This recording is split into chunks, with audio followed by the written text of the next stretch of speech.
ओम नमो भगवते वासुदेवाय।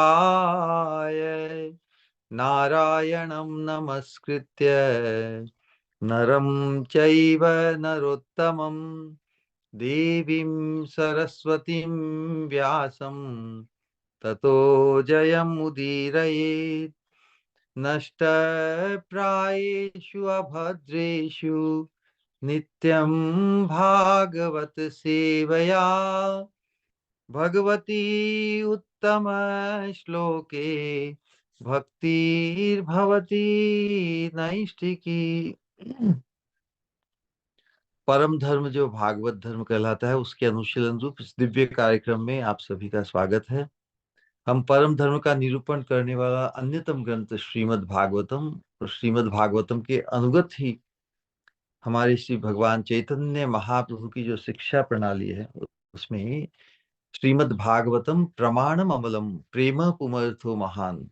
श्रीमद् भागवतम के द्वारा ही कृष्ण प्रेम को परम पुरुषार्थ रूप जो निरूपित किया गया, उसी कृष्ण प्रेम के भी परम सोपान रूप राधा दास्यम रूप, राधा रानी के कैंकर्यत्व को प्राप्त करने की जो साधना है, जो महाप्रभु का मनोभीष्ट है, चैतन्य महाप्रभु हम सभी जीवों को जो कृष्ण प्रेम का जो प्रयोजन है, कृष्ण प्रेम से तात्पर्य है कृष्ण प्रेम के माध्यम से ही हम भगवान के अनंत माधुर्य का आस्वादन रसास्वादन कर सकते हैं। जीव मात्र का ही तो जो प्रयास है वो अखंड आनंद की अनुभूति के लिए है ना।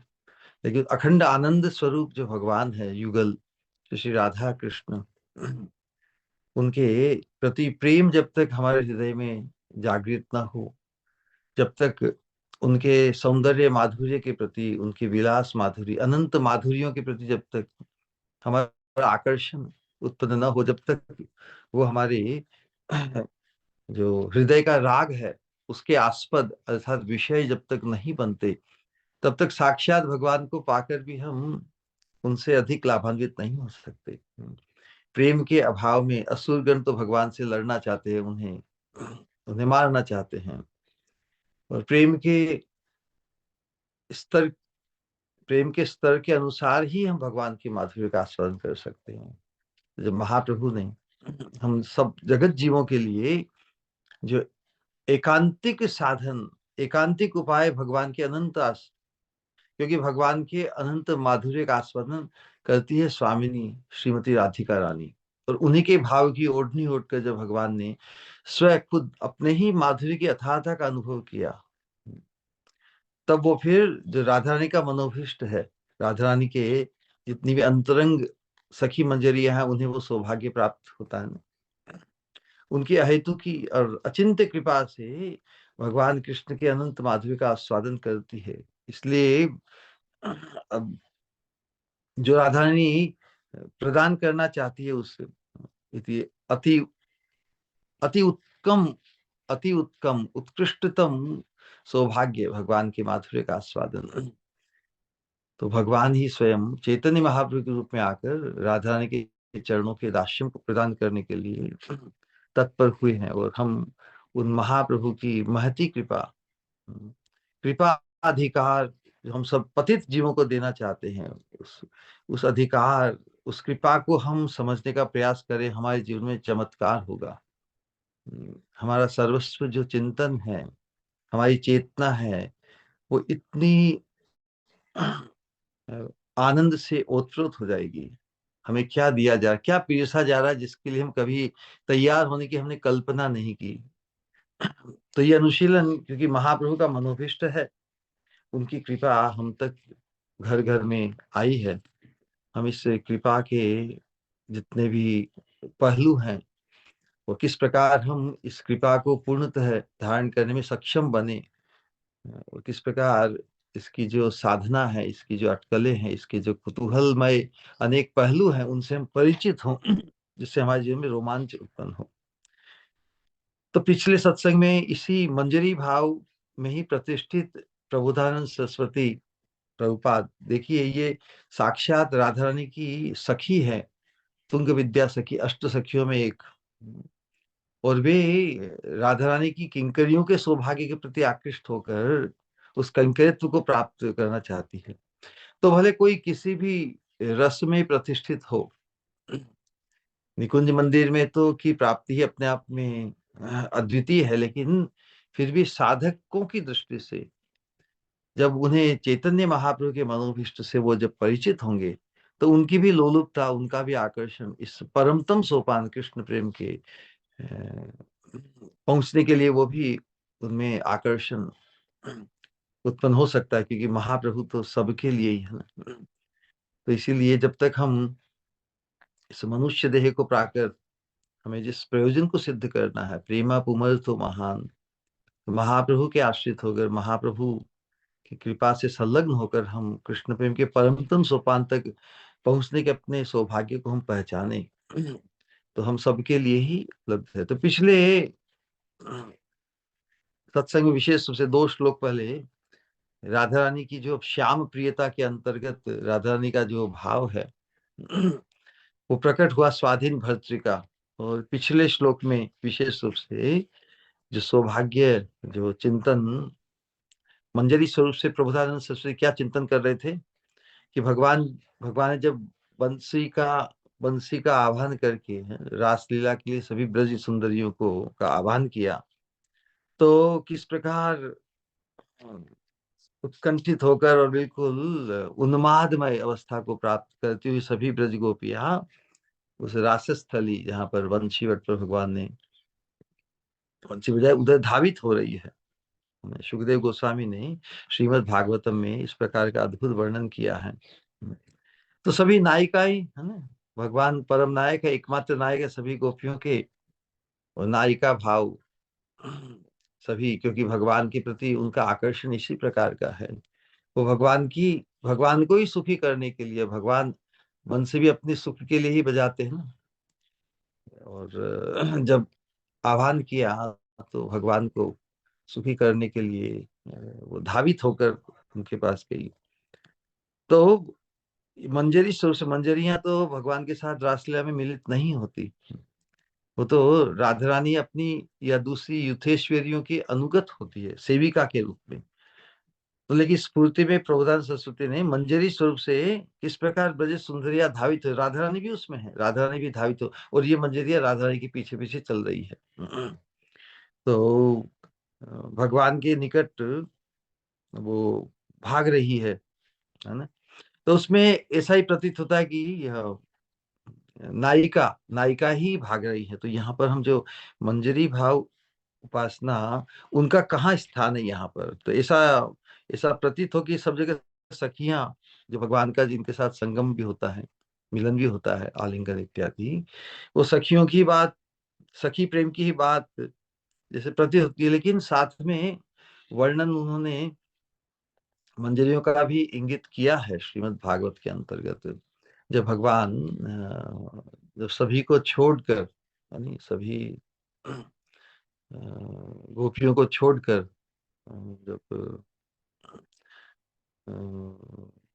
जब अंत राधा रानी को लेकर एकांत में चले गए ना, तो तो राधा रानी की जो सखियां या उनकी अनुगत मंजरियां हैं, वो भी तो ढूंढ रही है ना, तो राधा कृष्ण के दर्शन के लिए, क्योंकि उनकी स्वामिनी उन्हें प्राप्त नहीं हुई, तो अवश्य ही श्याम सुंदर को भी, और श्याम सुंदर के साथ ही राधा रानी भी चली गई, तो इन किंकरियों को तो ख्याल है वो राधा कृष्ण को ही ढूंढ रही है ना।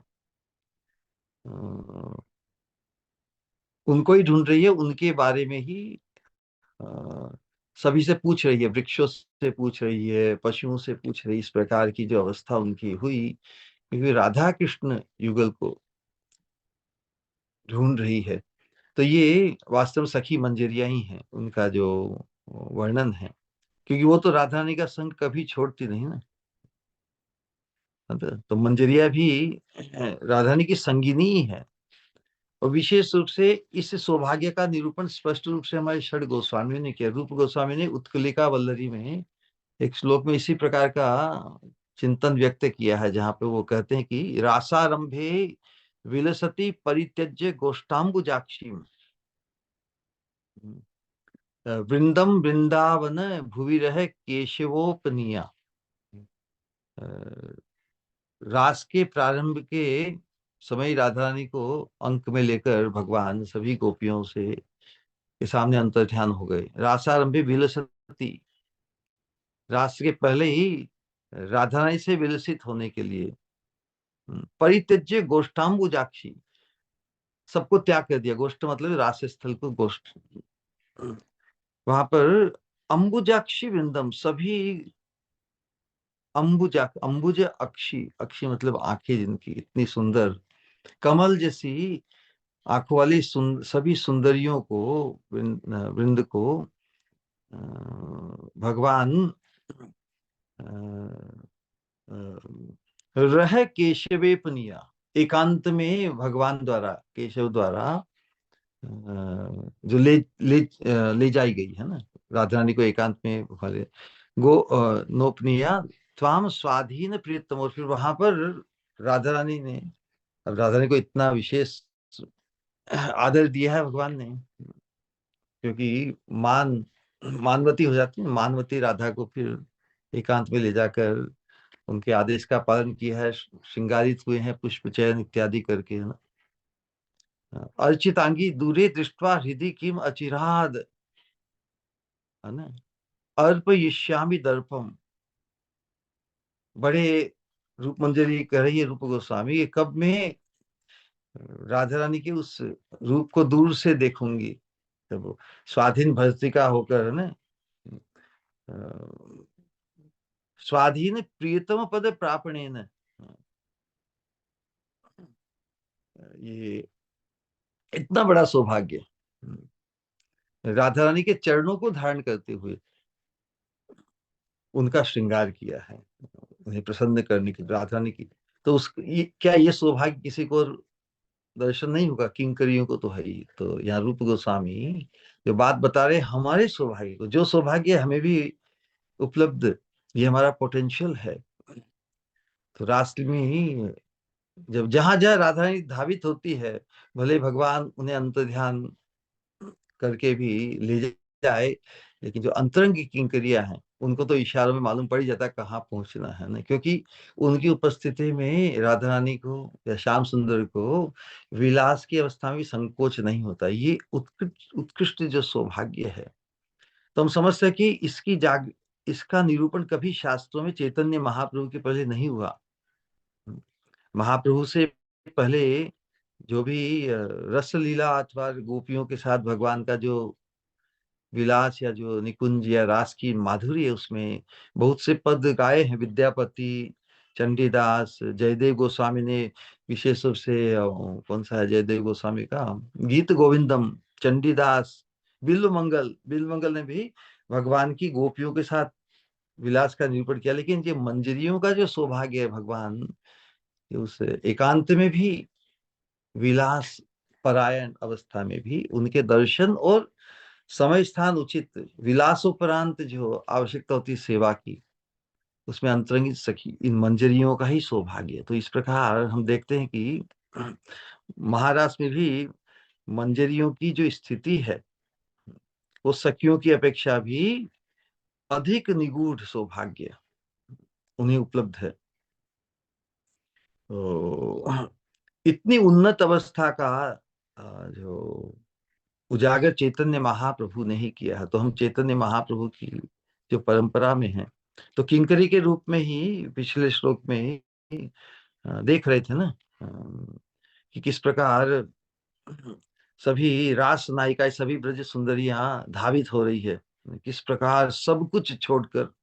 ये अनुराग का प्रवाह इतना प्रबल कि देह का धर्म, देह की सुध नहीं, गेह की सुध नहीं, उनकी कुल की लाज, शील की लाज, वैदिक धर्म, कुल धर्म, सभी सभी को तिलांजलि, सबको भुलाकर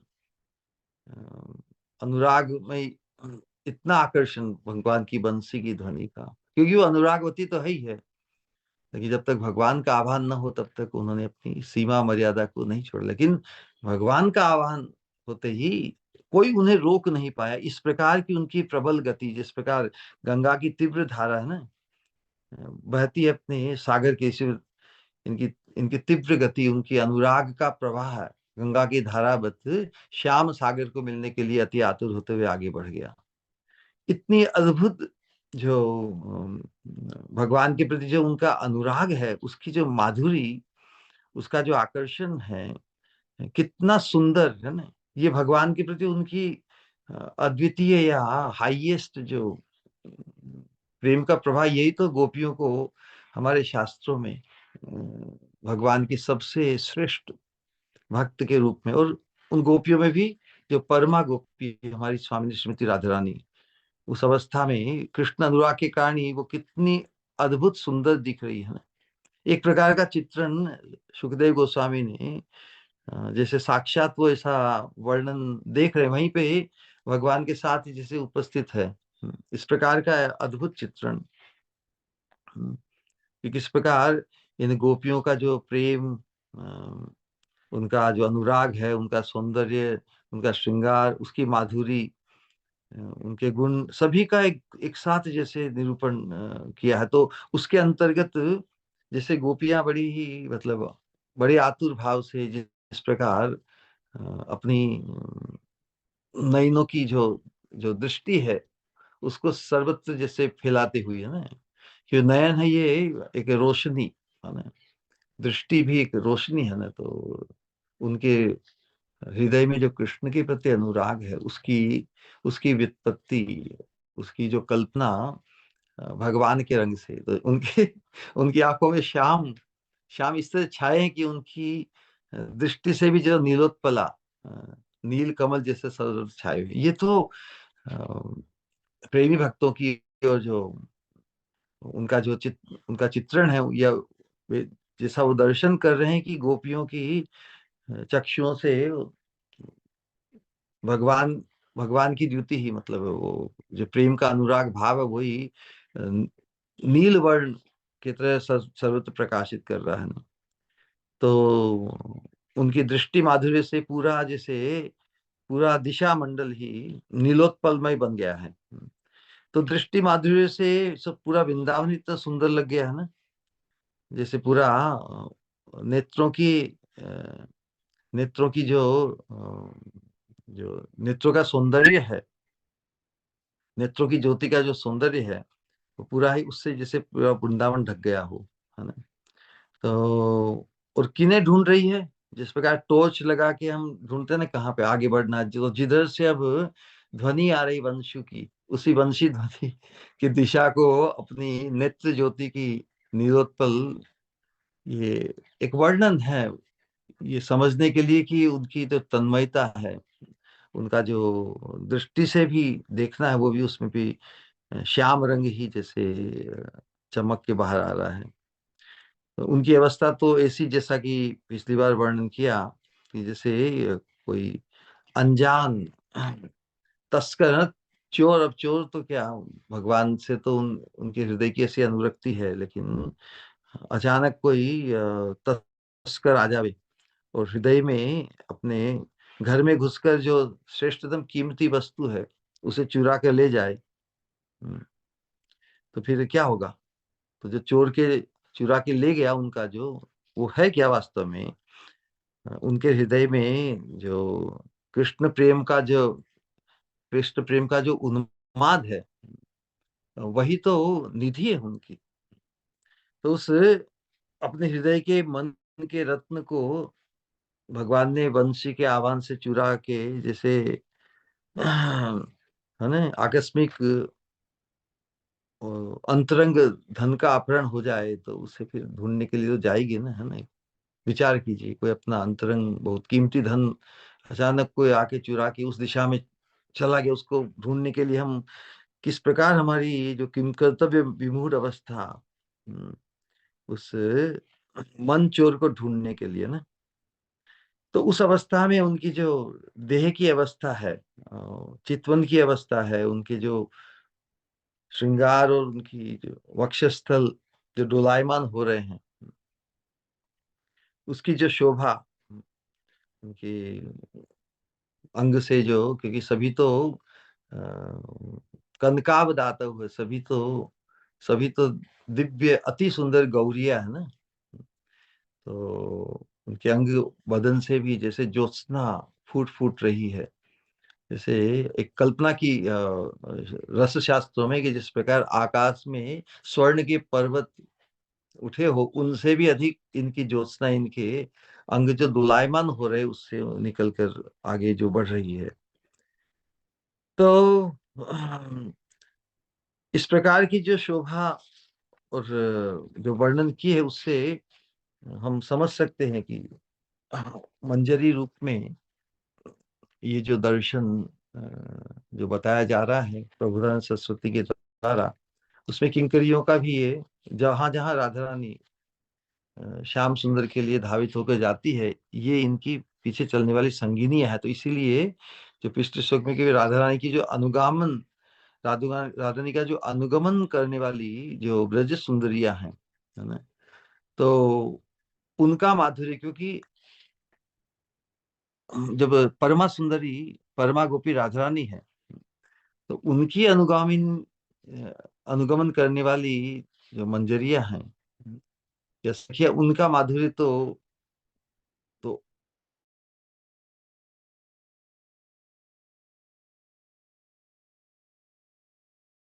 प्रेममयी अवस्था है। तो उसके कारण उनका अनुगमन करने वाली जो, जिस प्रकार समझाने के लिए जो जो महारानी पद, जो साम्राज्ञी पद को प्राप्त है, तो उनकी अनुगत भी विशेष होगी ना। इस दृष्टिकोण से हम समझ सकते हैं कि राधा रानी का अनुगमन करने वाली, या राधा रानी की इतनी कृपा की, जो राधा रानी की नित्य प्रिय संगिनी बनकर जिस सौभाग्य पाई, तो उनका उनका सौंदर्य माधुर्य तो और भी बढ़ा होगा ना। तो एक बार राधा रानी तो स्वयं ही चांद रूप है ना।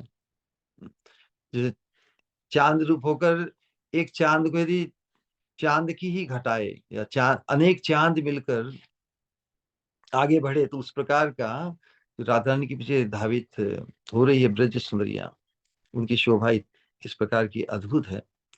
तो उस समय जो रासलीला के समय जो पूरा वातावरण वनस्पति का, फूलों का, भंवरों का, जो पूरा जो इस प्रकार का जो चिंतन किया है, तो किस प्रकार जो उनके चिंतन में, ध्यान में ब्रज सुंदरियों के जो का जो समूह है, उनके माधुर्य का आस्वादन जो एकदम उनके सामने प्रकट हुआ है। तो इस स्फूर्ति में विराम होने के पश्चात उसी सौभाग्य को पाने के लिए किस प्रकार में भी स्वामिनी राधा रानी के पीछे गमन करने वाली, धावित होकर, मुझे भी वो सौभाग्य, उनका माधुर्य, अभी अनुगमन इस प्रकार है कि जिनके अनुगत्य में आएंगे, तो उन्हें जो सौभाग्य प्राप्त है, वही तो सौभाग्य की स्पृहा यहाँ पर व्यक्त हुई है। राधा रानी की अनुगामिनी बनकर, जैसे सखिया है, वो सखियों के साथ मंजरिया भी है, तो हम भी मंजरियों के ही अनुगत्य को लाभ करने के लिए जो चिंता बताई, ऐसी जो भावना उनके हृदय में जागृत हुई, वो तो साक्षात पार्षद है। पार्षद होते हुए भी साधिका वेश में ऐसा ही चिंतन कर रहे हैं कि ब्रज सुंदरियों की उस वृंद के माधुर्य का, जो राधा रानी की अनुगामिनी है, वो सौभाग्य मुझे कब प्राप्त होगा। इस प्रकार की भावना हम साधक कर सकते हैं, है ना। तो अ, इस प्रकार का ध्यान या चिंतन हमारे, या अनुशीलन के माध्यम से, कभी कभी जितना अनुशीलन हमारा इस प्रकार की चिंता का, हमारे आचार्यों ने रेडीमेड, हमें और कुछ अधिक कल्पना करनी नहीं है, अनेक कोई कॉन्कोक्शन या स्पेकुलेशन, हमें सहज ही इन अनुशीलन के माध्यम से, क्योंकि जितने भी पार्षद हैं वो गोस्वामी रूप में आकर, और साधकों के लिए किस प्रकार साधना का क्रम, मनन, जो बाहरी साधना हम श्रवण कीर्तन रूप करते हैं, और आंतरिक साधना स्मरण स्मरण रूपी साधना, ये रागानुगा साधना का मुख्य हार्द है। और इसी से, इस अंतस चिंतन देह से, अपने मंजरी रूप से, मंजरी भाव से जो हमारा चिंतन या जो वहां पे हमारा प्रवेश होगा, तो वही उसके प्रभाव से हमारा जो बहिर्भजन, जो श्रवण कीर्तन, जो वो भी उत्कृष्ट बनेगा। क्योंकि अब हमारा जो परिचय है, उस परिचय में हम प्रतिष्ठित हो जाते हैं। हमारा जो वास्तविक, जो शाश्वत परिचित है, जब साधक गुरु पादाश्रित होकर जब भगवान के भजन में, भगवान की जो इस साधना में जब संलग्न होता है, तो भगवान से तो उसका परिचय हो जाता है ना। भगवान सर्वोपरि है। ऐश्वर्य की दृष्टि से या माधुर्य की दृष्टि, ब्रज की इस रागानुगा का भक्ति के अंतर्गत भी युगल जो है वो सर्वोत्कृष्ट पद को प्राप्त है ना, माधुर्य की दृष्टि से। और हम जो साधक, जो अजात रति अवस्था, लेकिन हमारे हृदय में अभी तक भगवान के प्रति रति, उसकी जागृति नहीं हुई है, तो उस अवस्था में जो हमारे अनंत काल से संसार के भोग विषयों में जो रति है, वो आड़े आती है।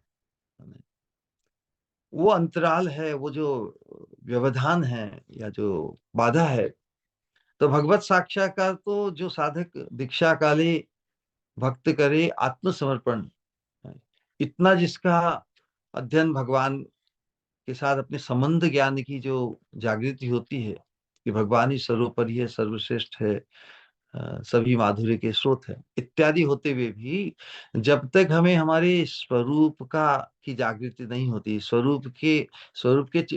स्वरूप के प्रति हमारा जो उत्कट फैसिनेशन कि हम कौन है वहां पर। भगवान तो सर्वोपरि माधुर्य ईश्वर के केंद्र, लेकिन हम अपने आप को ही भूले रहते हैं। इसलिए प्रभुपाद जी कहते हैं कि self realisation follows God realisation. भगवान के बारे में तो अब हमें कोई अश्रद्धा की बात ही नहीं। भगवान की जो स्थिति परिस्थिति, भगवान का स्वरूप है, जो भगवान का ऐश्वर्य है, भगवान का माधुर्य है, उसको तो हम सभी साधक जानते ही हैं, मानते हैं, पूरी निष्ठा, उसमें कोई संशय है नहीं। फिर भी संसार के प्रति जो हमारी अनेक असत वासनाओं के कारण भगवान के स्वरूप माधुर्य ऐश्वर्य का की जानकारी होते हुए भी, पूर्ण श्रद्धा होते हुए भी, हम हमारा जो पूर्व अभ्यास के कारण, असत संस्कार, कर्म का दोष कितने भी, उसके कारण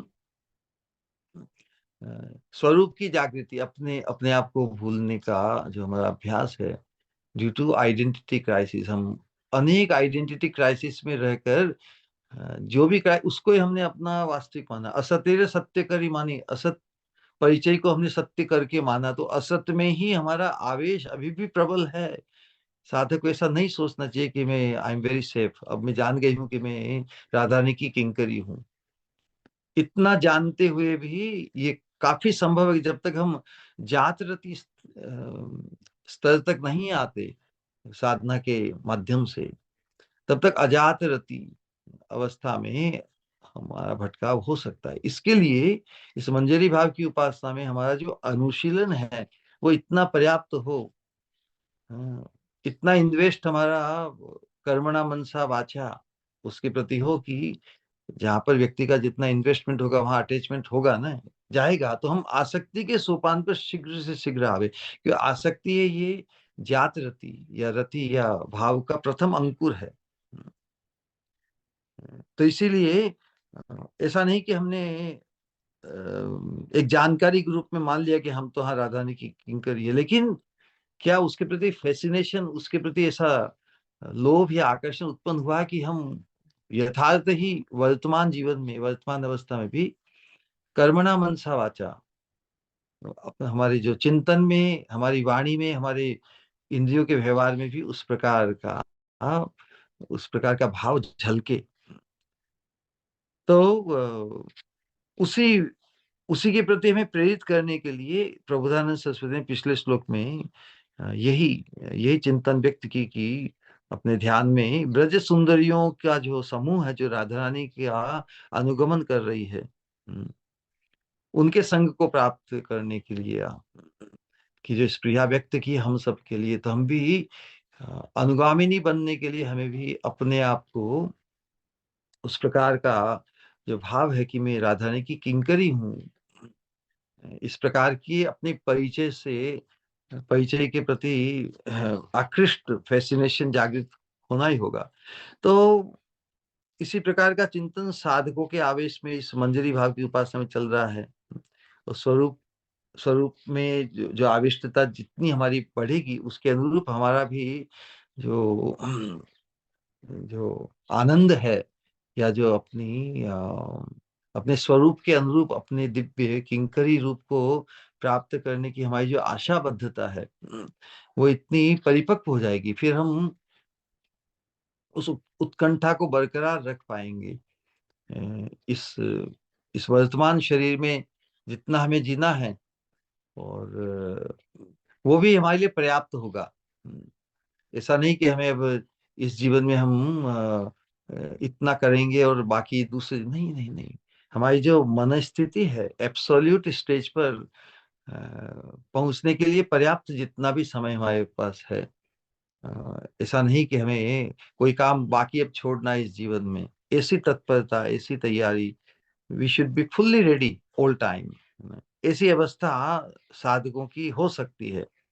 और उसी उत्कंठा को बढ़ाने के लिए ये जो अनुशीलन हमें, जो राधा रानी की कृपा से स्फूर्ति में विराम होने के पश्चात जो पुनः उसी सौभाग्य को प्राप्त करने के लिए जो कृपा, राधा रानी की कृपा से जो नूतन चिंतन या नूतन स्फूर्ति जो प्राप्त होती है ना, उसी का आगे आज के श्लोक में निरूपण करते हुए हम आगे बढ़ेंगे। विशेष रूप से श्रीमद् भागवतम या जितने भी कृष्ण लीला के जितने भी ग्रंथ है, पुराण इत्यादि, तो उसमें सब जगह भगवान के प्रति जो उनका दिव्य अनुराग है, अनुराग से जो उनकी हृदय में जो प्रबल उत्कंठा है, कृष्ण को मिलन के लिए उत्कंठा है, और उसी प्रकार भगवान कृष्ण के प्रति जो आकर्षण है सभी रसों में, है ना। शांत रस तो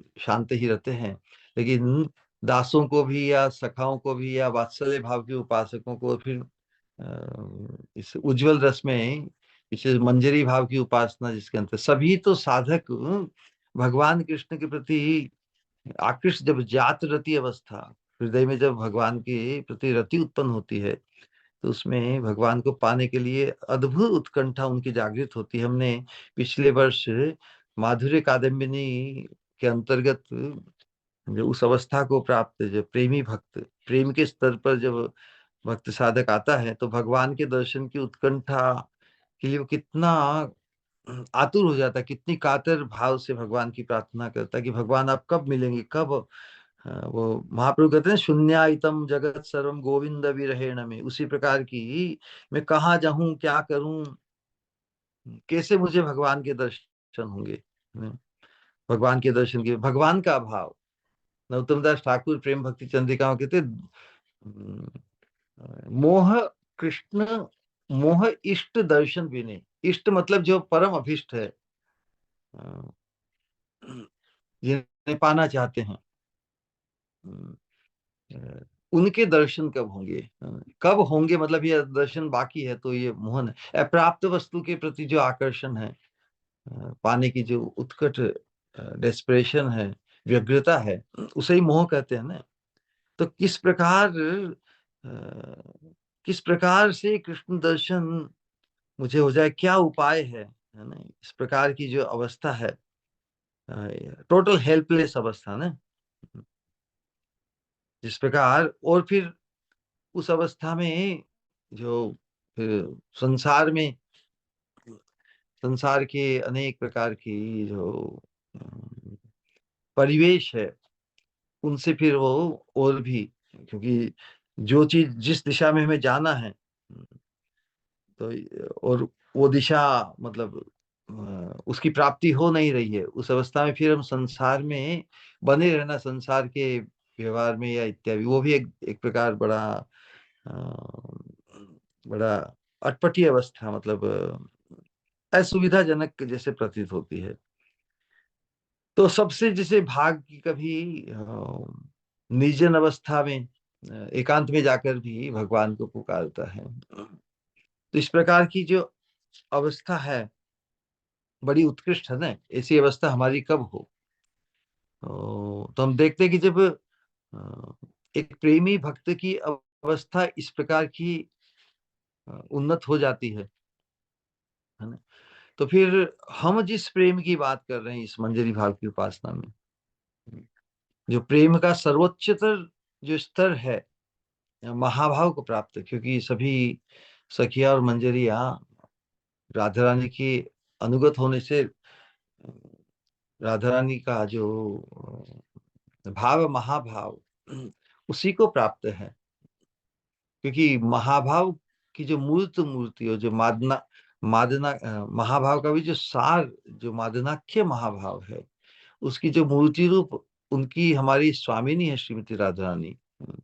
तो महाभाव मूर्ति की सेवा करने के लिए महाभाव से परिचित तो होना ही होगा ना। तो इसीलिए प्रेम का जो सर्वोच्च स्तर महाभाव है, इस उज्जवल रस में, कांता रस में, सभी जो पार्षद हैं या जो भी उसमें प्रवेश करते हैं, उन सभी को महाभाव की प्राप्ति होती है। तो महाभाव के स्तर पर जिनकी सेवा हमें प्राप्त करनी है, किनकी सेवा प्राप्ति, राधा रानी की सेवा। तो महाभाव के स्तर पर अब उनकी जो उत्कंठा कैसी होगी, बहुत तीव्र है। एक प्रेम के स्तर पर भी, कि प्रेम के बाद में जब प्रेम विलसित होकर स्नेह मान प्रणय, राग अनुराग भाव और महाभाव, ये सप्तम अवस्था, प्रेम भी विलसित होकर, प्रेम तो फाउंडेशन है पूरे भगवत धाम में, तो प्रेम तो सभी तो प्रेम ही, सभी तो भगवान के प्रति प्रेम में अनुरक्त है। लेकिन प्रेम भी और विकसित होकर या विकृत होकर, विलसित होकर जो प्रणय मान, स्नेह मान प्रणय, राग अनुराग भाव महाभाव तक पहुंचता है। तो हम समझ सकते हैं कि उस प्रेम के प्रभाव से ही जहां जहां ये प्रेमी विशेष रूप से तो ब्रज सुंदरिया, ब्रज सुंदरिया जो उनके अनुगत होकर राधा रानी की अनुगत, उन्हीं की बात कर रहे हैं, तो उनकी स्थिति और ब्रज सुंदरियों का जो के कारण जो वृंदावन का जो आकाश है, वृंदावन की भूमि है, दिशा, सब कुछ एकदम सुंदर हो रहे हैं ना। तो वो दर्शन साक्षात मंजरी भाव में प्रबोधानंद सरस्वती ने किया है। और जब स्फूर्ति में विराम हुआ, तब उनकी अवस्था क्या हुई, रोने लगे, त्राही त्राही की सौभाग्य पाने के लिए। तो जब विचार करने वाली बात है कि जब ब्रज सुंदरिया जो राधा रानी की अनुगामिनी है, उनके सौंदर्य माधुर्य और उसका जो वृंदावन की भूमि पर आकाश में स्वर्ण कांति इत्यादि जो अद्भुत प्रकाश का वर्णन है, तो जिनकी वो अनुगामिनी है, उन स्वामिनी राधा रानी के सौंदर्य माधुर्य का क्या, कितना अद्भुत प्रकाश होगा। पिछले श्लोक में राधा रानी की जो अनुगामिनी ब्रज सुंदरिया हैं, उनके सौंदर्य माधुर्य का वर्णन किया गया। तो राधा रानी की जो अ, अनुगामिनी ब्रज सुंदरियों के माधुर्य का वर्णन करने के बाद में आज वर्तमान, आज के श्लोक में राधा रानी के राधा रानी की जो गमन माधुरी है, श्याम की बंसी की धुन के प्रति आकृष्ट होकर जिस अदा से, जिस भंगिमा से जो माधुर्य बिखर रहा है, फैल रहा है, उसका वर्णन आज के श्लोक में एक शास्त्रों में एक तुलना की दृष्टि से एक दृष्टांत दिया जाता है। उसका नाम है कटाह है। सूची कटाह है, सूची कहते हैं सुई को, और कटाह कहते हैं कढ़ाई को। सुनारी तो सुनार, जब एक लोहार, सुनार तो सोने का, सोने की चीजें बनाते, लेकिन जो लोहार एक समय सूची भी बनाता है और कटहा भी तैयार करता है, लेकिन पहले सूची तैयार करता है, छोटा काम है। तो उसके बाद में कटहा बनाता है। तो उसी कटहा मतलब कढ़ाई। कहने का आशय है कि जो तुलना की गई है, जो राधा रानी की अनुगामिनी है, अ, उनका सौंदर्य माधुर्य इतना अद्भुत है, तो अब स्वामिनी के सौंदर्य माधुर्य का जो वर्णन अब हम सुनेंगे आज के श्लोक में, कितना अद्भुत है। और राधा रानी की कृपा से ही वही दर्शन स्फूर्त हुआ इस नई लीला में, आज की लीला में। यहाँ बताया कि दृशौ त्वयि रसाम्बुधौ मधुर मीन वद भ्राम्यत है, स्तनौ त्वयि सुधा सुधा सर सुधा सरस्य हः सुधा सरसी, स्तनौ त्वयि सुधा सरसी अहः चक्रवाकाविव, मुखम सुरत रंगिणी त्वयि विकासी हेमाम्बुजम, मिलन्तु मयि राधिके तव कृपा कृपा तरंगत छटा। तो यहाँ पर राधा रानी के कृपा कटाक्ष की प्रार्थना की गई है।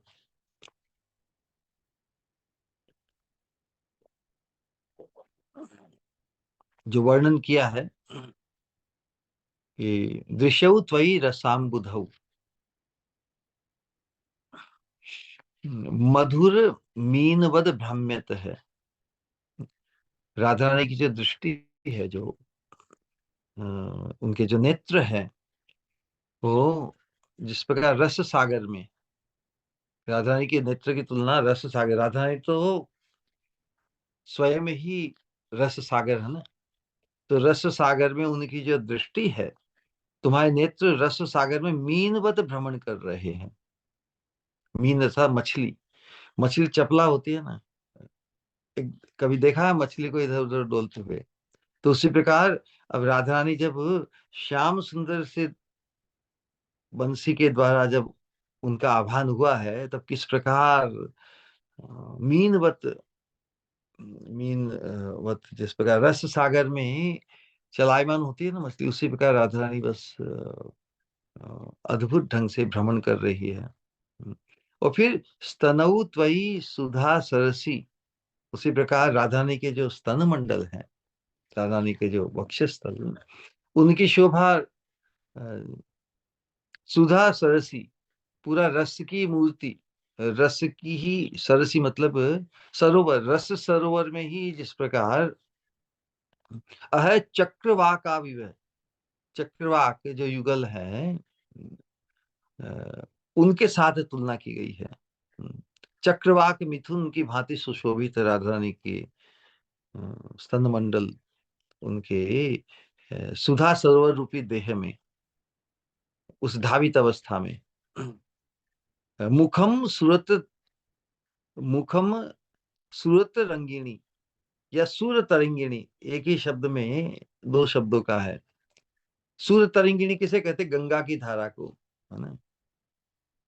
तो मुखम सूर तरंगिणी त्वयि विकासी हेमाम्बुजम, हेम मतलब स्वर्ण, अंबुजम मतलब कमल, स्वर्ण कमल, जैसे राधा रानी की, जैसे स्वर्ण कमल खिला हुआ ना, उस पे राधा रानी का जो मुख कमल है, वो जिस प्रकार नदी में सूर्य तरंगिणी से नदी में या सरोवर में विकसित स्वर्ण कमल जैसा राधा रानी का जो मुख खिला है। अथवा तो मुखम सूरत रंगिणी, सूरत रंगिणी राधा रानी का जो संबोधन है, सूरत मतलब प्रेम लीला है ना, जो उज्जवल रस में श्याम सुंदर के साथ विलसित होने के लिए श्याम सुंदर को अपनी सूरत क्रीड़ा में विलसित करके सुखी करने के लिए, जो रंगिनी, रंगिनी मतलब वेरी, रंगिनी का लिटरल में क्या, कलरफुल, या उनकी जो हाव भाव गति है ना, क्या रंगिनी बन के कोई चल रही है ना। सुंदरी रंगिनी बनकर चलती है राधा रानी, जो परमा सुंदरी है। वो प्रेम, प्रेम उन्मादना के साथ में, प्रेम में प्रेम भाव में, सूरत भाव में उन्मादित होकर रंगीनी बनकर, इस प्रकार की जो वर्णन है। मुखम सूरत रंगीनी वही विकसी हेमा मुझे, तो यहाँ पे सूरत रंगीनी रूप में भी राधा रानी को संबोधन किया है ना। हे राधिके, हे सूरत रंगीनी या सूरत रंगीनी, है ना। इच्छा क्या की है, ऐसा संबोधन करने के बाद में, मिलंतु मई राधिके तव कृपा तरंग छटा। जब ये जो वर्णन किया है राधा रानी के संबोधन, जो लीला की स्फूर्ति हुई, उसके बाद स्फूर्ति में विराम होने के बाद में पुनः जो इच्छा प्रकट की है कि मैं तुम्हारी कृपा तरंग, मिलंतु मई राधिके, मुझे कब प्राप्त होगा, तब कृपा तरंग छटा, तुम्हारी कृपा तरंग छटा की कामना जो की गई है। तो विशेष रूप से राधा रानी का जो अति उत्कृष्ट जो अवस्था है, तो तो उसके अंतर्गत आज जो राधा रानी को जो संबोधन किया है, क्यों राधा रानी इतनी उत्कृष्ट है, क्योंकि राधा रानी की जो उत्कृष्टता है, उनका जो श्याम सुंदर पर जो प्रभाव है, सभी तो ब्रज गोपियां भगवान की आराधना या भगवान को सुखी करने के लिए पूर्णतः समर्पित है, लेकिन राधा रानी का जो एक्सक्लूसिव भाव है, मादनाख्य महाभाव, या अन्य प्रकार से भी सभी दृष्टिकोण से राधा रानी की जो उत्कृष्टता है, उसी के कारण जो राधा रानी का जो नाम है वो भी धन्य हुआ है। जो संबोधन किया है कि हे राधिके, मतलब आराधिके, हे राधा, नाम में ही उनकी जो आराधना का जो भाव है, अ, अनया राधितो, अनया राधितो नूनम भगवान हरिश्वर है, यन्नो विहाय गोविंद प्रीतोयाम अनयद्र है। इन इस गोपी के द्वारा ही भगवान वास्तव में आराधित हुए, मतलब तुष्ट हुए हैं, है ना, आराधित। तो जैसी आराधना राधा रानी, आराधना मतलब जो आराध्य है उनको सुखी करने का यहाँ आशय है, तो जिनके द्वारा ही भगवान आराधित होकर परम संतोष, परम सुख को प्राप्त किए हैं, वो श्रीमती राधा रानी है। इसलिए राधा रानी का जो नाम है, नाम भी धन्य हुआ है, क्योंकि ऐसी आराधना और कोई नहीं कर पाए, इसलिए Radha Rani exclusively superlative exclusive position Radha Rani की है ना। तो वास्तव में राधा रानी का जो भाव है, मादनाख्य भाव, उस भाव को, उस भाव से ही वो श्याम सुंदर की, अपने प्रीतम की जो उपासना करना चाहती है, तो उसी भाव के अनुरूप सेवा को ग्रहण करने की जो वासना है श्याम सुंदर के हृदय में जागृत होती है। लेकिन भाव की पुष्टि के लिए ही, जिस प्रकार का राधा रानी का भाव है, उस भाव की पुष्टि के लिए एक एक दूसरे काम नहीं चला, इसलिए राधा रानी ही अपनी काय व्यू का विस्तार करके अनंत गोपियों के रूप में विस्तार करती है ना। और इसीलिए रासलीला का यही प्रयोजन है। धुरी तो राधा रानी ही है, लेकिन उस धुरी रूप राधा रानी का जो भाव है, उस भाव के अनुरूप सेवा करने के लिए राधा रानी जो जिस प्रकार अपना काव्य विस्तार करती है अनंत गोपियों के रूप में, तो भगवान भी राधा रानी की भाव के अनुरूप सेवा ग्रहण करने के लिए अनंत मूर्ति में कृष्ण रूप में प्रकाशित होते हैं। तो वही विस्तार, क्योंकि राधा रानी भी भगवान है ना, श्याम सुंदर भी भगवान है, दोनों ही अनंत है। राधा रानी अपने अनंत विस्तार करती है, और अनंत विस्तार करते हुए भी जो एक्सक्लूसिव, जो सेंट्रल पोजीशन, मुख्य नायिका पोजीशन, वो राधा रानी को ही प्राप्त है, क्योंकि नायक तो एक ही है। देखिए, इस रासलीला के इस रहस्य को हमें समझना होगा इस मंजरी भाव की उपासना में। श्याम सुंदर भी तो अपना अनंत विस्तार करते हैं, लेकिन नायक एक होने से सभी जो श्याम रूप है वो एक ही है, एक ही है, उनमें बिल्कुल भी भेद नहीं, प्रकाश है। राधा रानी की जो कायवीय मूर्ति है, वो सभी राधा रानी का विस्तार होते हुए भी जो भाव वैचित्र्य को प्रकट करने के लिए उन गोपियों के अंतर्गत भी अनेक प्रकार का जो जो वैविध्य है, स्वपक्षा गोपी, विपक्षा गोपी, सुहृद पक्षा गोपी, तटस्थ गोपी, ये सभी राधा रानी का ही काव्य विस्तार होते हुए भी, चूंकि नायक एक है, एक नायक अनंत गोपियों के साथ जो विलसित होने जा रहा है, उसमें राधा रानी की स्थिति फिर सबकी एक जैसी समान हो जाएगी क्या? नहीं नहीं, राधा रानी की एक्सक्लूसिव सुपरलेटिव स्थिति सौभाग्य को प्रकाशित करने के लिए ही राधा रानी का काव्य विस्तार है। नायक तो एक ही है, नायक अनंत नायिकाओं के बीच में हमारी स्वामिनी का जो स्थान है वो एक्सक्लूसिव सुपरलेटिव है ना। तो वास्तव में जो अनंत शतकोटि गोपियों के साथ जो विस्तार है, वास्तव में आस्वादन तो जो श्याम सुंदर का है, जो रास क्रीड़ा के द्वारा राधानी के संग ही है। जो है कि राधा सह क्रीड़ा रस आस्वादन कारण, एकमात्र कारण है राधा रानी के साथ विलसित होकर आनंदित होने के लिए। लेकिन राधा रानी जिस भाव से श्याम सुंदर को आनंदित करना चाहती है, उसमें एक दूसरे से काम नहीं होता, इसलिए राधा रानी ही अपना अनंत गोपियों में विस्तार करके बाकी सब गोपियां रस की उपकरण रूप है, instrumental in enhancing the variegatedness of रस में लो। जो विविधता है रस की, उस विविधता द्वारा श्याम सुंदर को आस्वादन कराने के लिए अनंत गोपियों का इस प्रकार का विस्तार है। तो अल्टीमेटली तो राधा रानी राधा रानी ही सब कुछ ये कार्य कर रही है।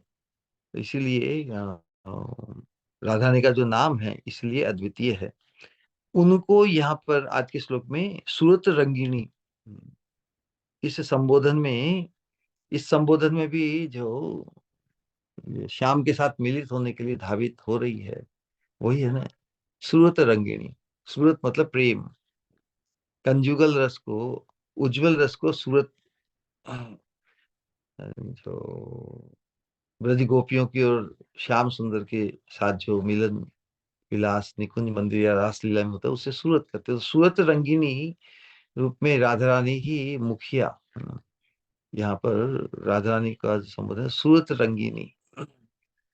जो उनकी चाल ढाल है, उनकी जो चितवन है, सभी कुछ उन्हें सूरत रंगिनी के रूप में उन्हें व्यक्त, इस प्रकार का चिंतन, इस प्रकार का वर्णन कर रहे हैं, है ना। तो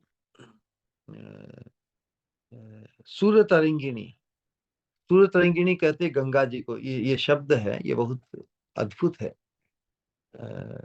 सूरत रंगिनी मतलब जिसे गंगा में जो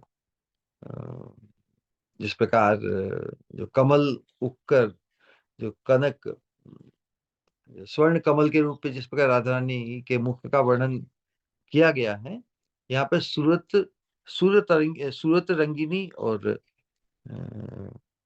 जो धावित हो रही है, धावित होने के लिए सूरत रंगिनी। तो गंगा का जो प्रवाह है एकदम तीव्र गति से दोनों किनारों को एकदम जैसे फैलाता हुआ ना, दोनों किनारों को भी जैसे पार करता हुआ ना, सूरत सूरत तरंगिणी श्री राधा रानी कृष्ण अनुराग, कृष्ण अनुराग का जो हृदय में अमृत है, कृष्ण अनुराग ही तो अमृत अमृत रूप है। उस अनुराग से जिस प्रकार बहुत ही तीव्र गति को जो प्राप्त की है, तो तीव्र गति को प्राप्त करके सभी दोनों कुल को, दो कुल, कुल मतलब किनारे भी होते हैं ना। सूर्य तरंगिणी नदी के जैसे दो तट होते हैं ना, दोनों कुलों, उसमें तो राधा रानी के कुल, कौन से दो कुलों की बात यहाँ की जा रही है? एक तो श्वशुर कुल, ससुराल कुल, और एक जो पितृ कुल। अब दो कुलों की मर्यादा को भी पार करती हुई राधा रानी सूर्य तरंगिणी बनकर तीव्र गति को प्राप्त गंगा नदी की तरह धावित होकर दोनों कुलों, दोनों किनारों को अपने तीव्र वेग से वो नाद करती हुई, प्रबल वेग से श्याम सुंदर, श्याम रूपी सिंधु को प्राप्त करने के लिए बड़ी उतावली, बड़ी मतवाली और बड़ी सूरत रंगिनी बनकर ना। तो सूरत रंगिनी के दो अर्थ है। सूरत रंगिनी राधा रानी की जो अंग की जो चलने की जो गति है, उस भाव को कृष्ण अनुराग, श्याम अनुराग को धारण करती हुई, लेकिन किस प्रकार जा रही है? सूर्य तरंगिनी, गंगा की जो तीव्र धारा और उसकी अ, उसकी नाद जो ध्वनि निकलती है, कल तीव्र गति को प्राप्त, प्रबल वेग से श्याम सिंधु के से मिलने के लिए आतुर होकर आगे बढ़ रही है, इस प्रकार का वर्णन है। तो राधा रानी जो, उनकी तुलना जो सुर तरंगिनी गंगा, गंगा में जिससे सिंधु है ना, तो यहाँ पर राधा रानी की तुलना जो सुर तरंगिनी के साथ की गई है, तो उसमें सिंधु और सरोवर, क्योंकि जो गंगा है सूर्य तरंगिनी, वो तो सिंधु को प्राप्त कर जब तक सिंधु को प्राप्त नहीं करती, तब तक तो नदी अवस्था में ही चल रही है ना। लेकिन राधा रानी की जो केवल जो तुलना सूर्य तरंगिणी के रूप में जो की गई है, उससे राधा में ही सिंधु और सरोवर की भी स्थिति विद्यमान है। किस प्रकार? क्योंकि राधा रानी का जो अंग है, राधा रानी का जो रूप है, अ, वो क्या है? राधा रानी का जो अंग सौष्ठ, राधा रानी का जो भाव मूर्ति है, वो जो कृष्ण अनुराग रस सिंधु, तो कृष्ण अनुराग रस सिंधु अ, के प्रति कृष्ण अनुराग जो राधा रानी के हृदय में है, वो सिंधु रूप है। तो उस कृष्ण अनुराग रस सिंधु में राधा रानी के जो नेत्र चंचल मीन की तरह विचरण कर रहे हैं। राधा रानी का जो पूरा अ, देह है, उनका पूरा जो अंग सौष्ठव है, उसकी तुलना भले ही वो श्याम सिंधु से मिलने के लिए धावित हो रही है, इसलिए सुर तरंगिणी गंगा के साथ उसकी तुलना की गई। राधा रानी का जो अपना रूप है, उनका जो अंग सौष्ठव है, उसमें भी स्वयं कृष्ण अनुराग सिंधु समाया हुआ है। तो कृष्ण अनुराग रस सिंधु में उनके जो नेत्रों की अवस्था है, वो चंचल मीन की जैसी हो रही है। तो अब अभिसार की अवस्था में जैसे वो उस कृष्ण अनुराग रस सिंधु को ही धारण करती हुई, और उसके ऊपर जो जो जो नेत्रों की अवस्था है चंचल मीन की तरह, उस प्रकार तो अभिसार के समय चारों ओर देख रही है, श्याम सुंदर कहाँ है, श्याम सुंदर कहाँ है। तो उस अनुराग से अनुराग सिंधु में इस मीन जैसी उनकी उनकी आंखों की अवस्था कितनी सुंदर लग रही है, कैसी शोभा है, जैसे रस सिंधु में दो चपल मत्स्य क्रीड़ा कर रहे हैं ना।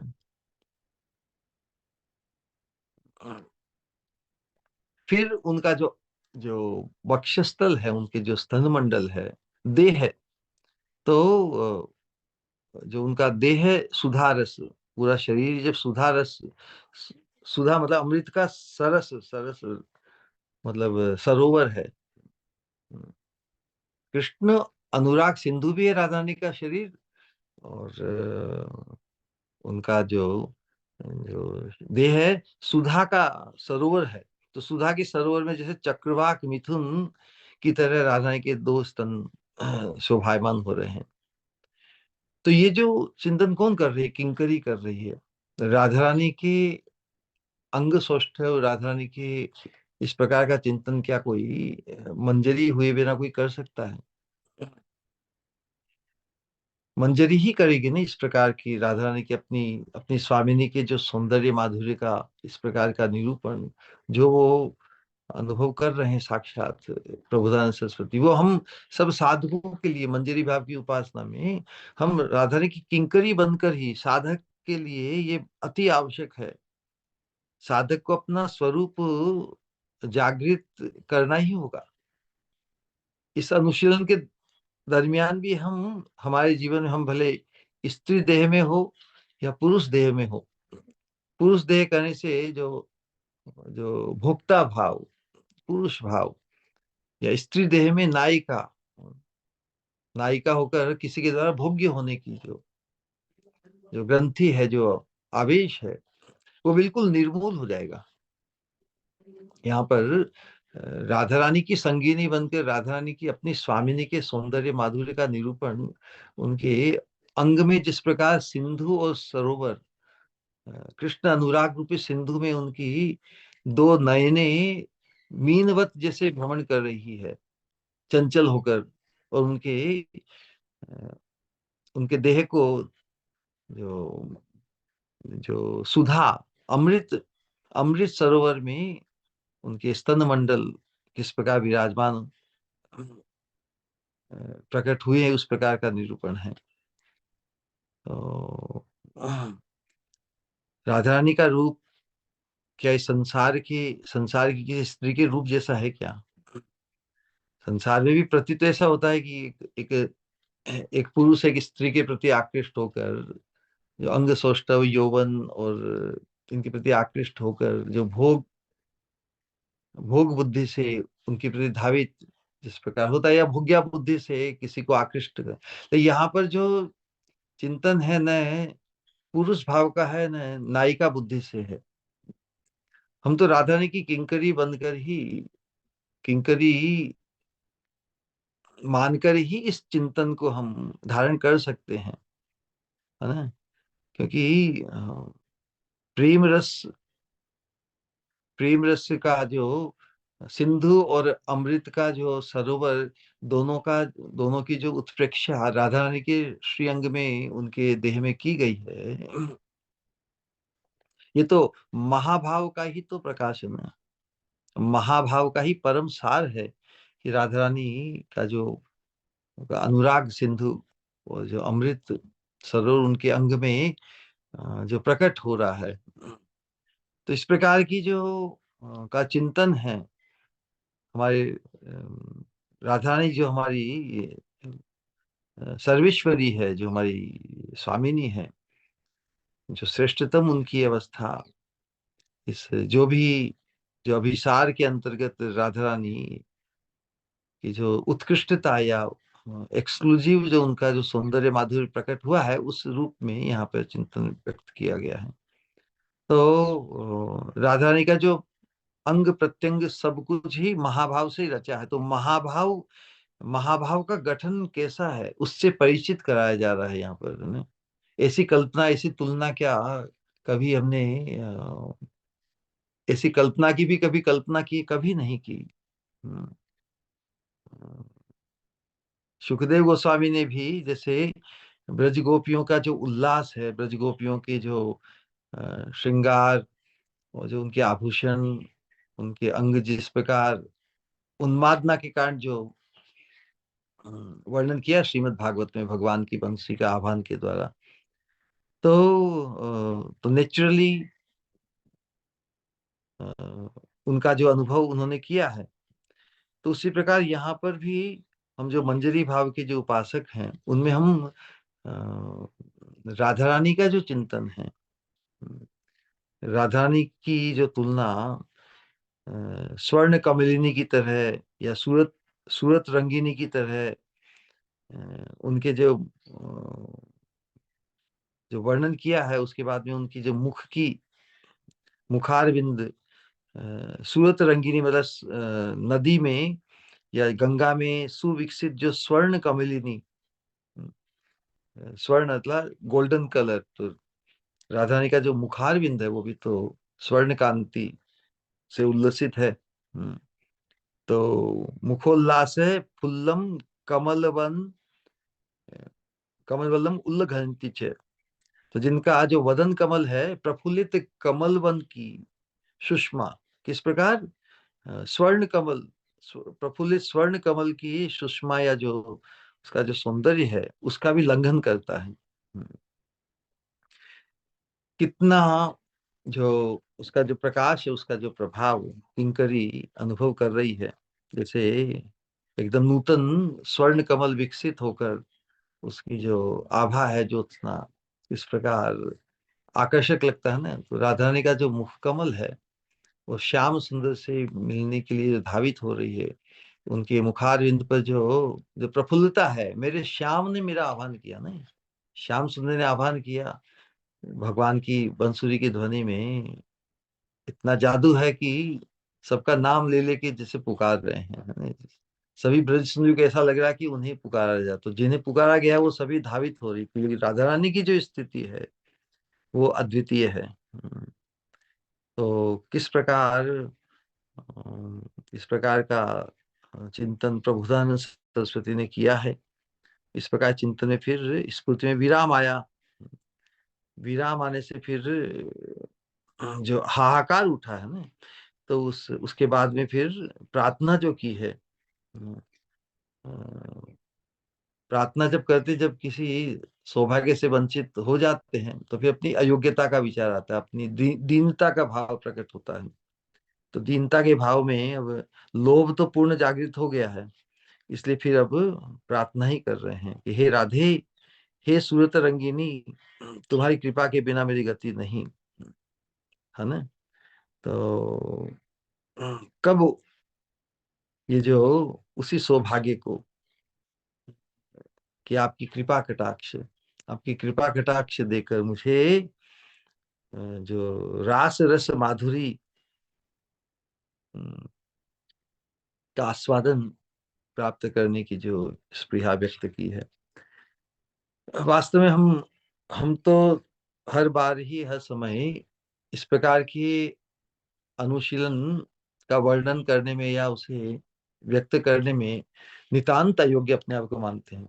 लेकिन हम जो बात महाप्रभु के मनोभिष्ट, महाप्रभु हमें राधा रानी के कैंकर्य दासत्व को प्रदान करने के लिए, हमें राधा रानी के चरणों में पहुंचाने के लिए, इस प्रकार की जो परंपरा हमारे आचार्य के माध्यम से महाप्रभु के पार्षदों ने ही महाप्रभु के मनोभिष्ट को पूर्ण करने के लिए इस प्रकार का चिंतन, इस प्रकार का जो आवेश साधकों के लिए, साधकों की चिंता के लिए व्यक्त किया है, हमें भी इस वर्तमान जीवन में, हम भी इन दोनों जो इस मंजरी भाव की उपासना, राधा रानी के कैंकर्य को प्राप्त करने के लिए पुरुष भाव और नायिका बुद्धि, इन दोनों से हमें मुक्त करने के लिए जो इस मंजरी भाव का जो आश्रय हम यदि लेते हैं, अपने आप को राधा रानी की किंकरी मानकर, यदि उनके दिव्य सौंदर्य और माधुर्य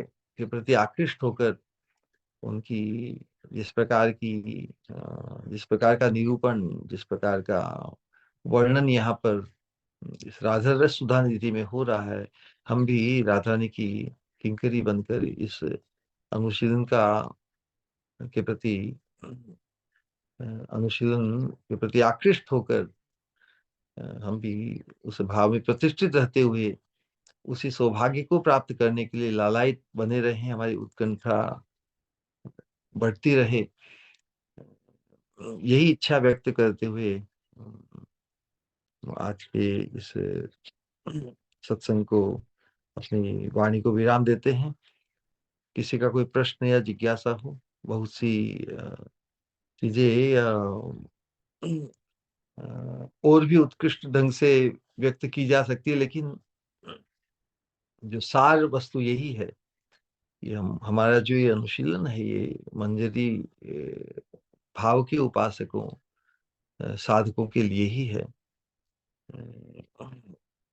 और तभी हम इस अनुशीलन के माध्यम से जिस सौभाग्य, इस पराकाष्ठा पराकाष्ठा प्राप्ति या कृष्ण प्रेम के परम सोपान पे पहुंचने के सौभाग्य से हम परिचित हो सकते हैं। हरे कृष्ण कृष्ण कृष्ण हरे हरे, हरे राम राम राम हरे हरे। किसी का कोई प्रश्न या जिज्ञासा हो तो व्यक्त करें।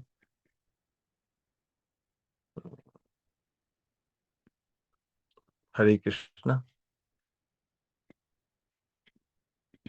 प्रणाम श्री गुरु।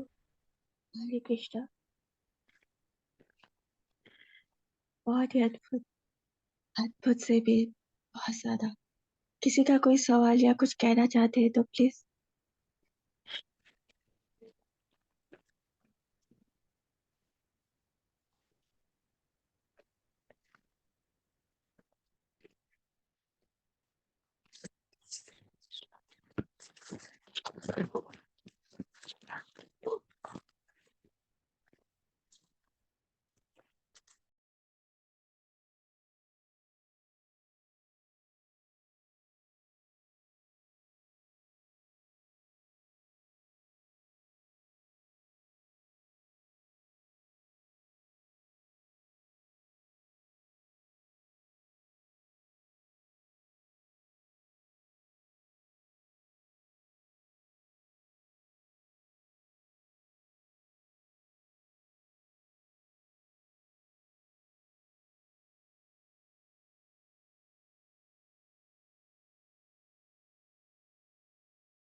हाँ पूजा हमारे सखी, आप अनम्यूट कर सकते हो।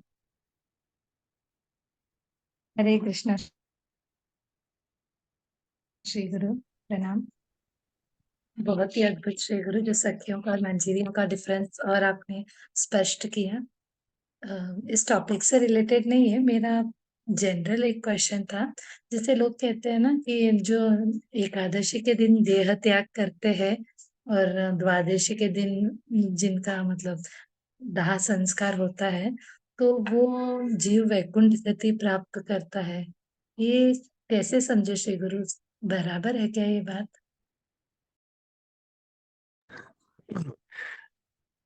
बात इसलिए कि शास्त्रों में कुछ जो विधान दिए है ना,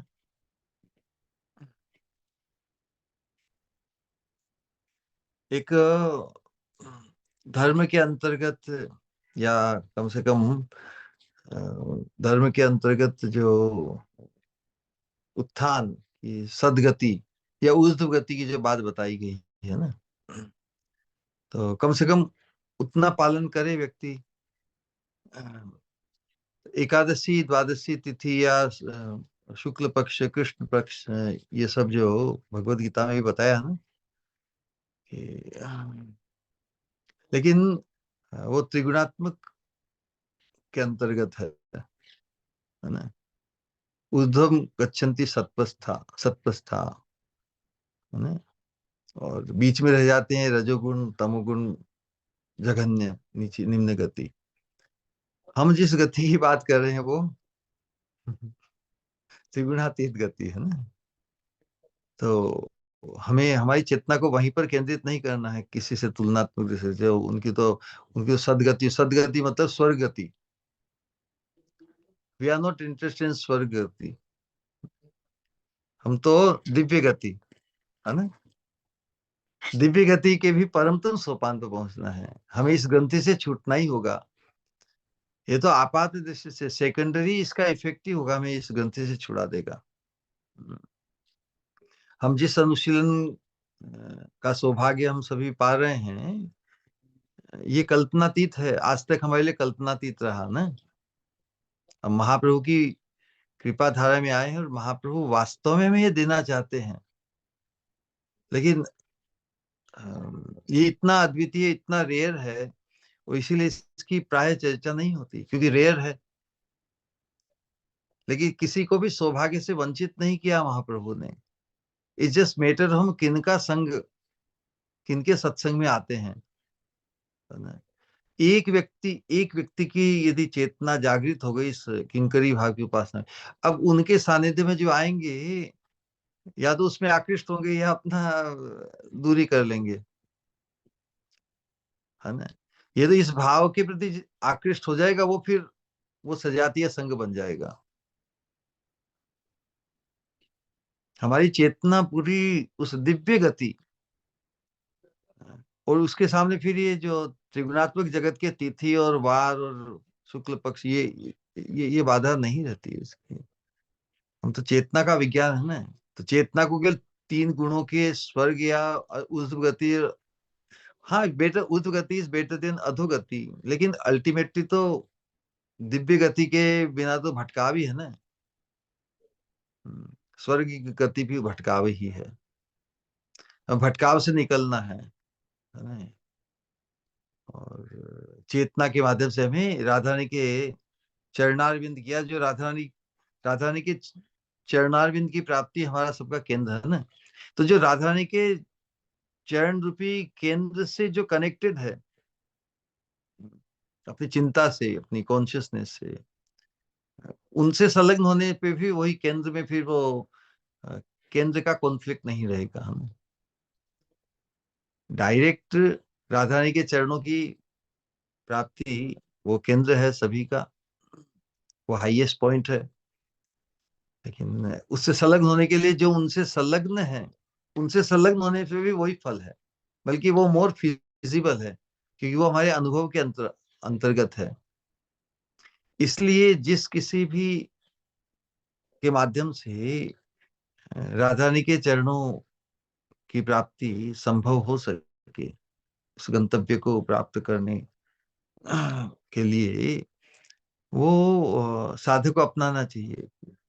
हम तो उनसे जुड़े हैं जो राधा रानी के चरणों से जुड़े हुए हैं। हम भी राधा रानी के चरणों से जुड़ना है हमें। ले माध्यम तो कोई बनता ही है ना। तो उस माध्यम को हमें पहचानना होगा।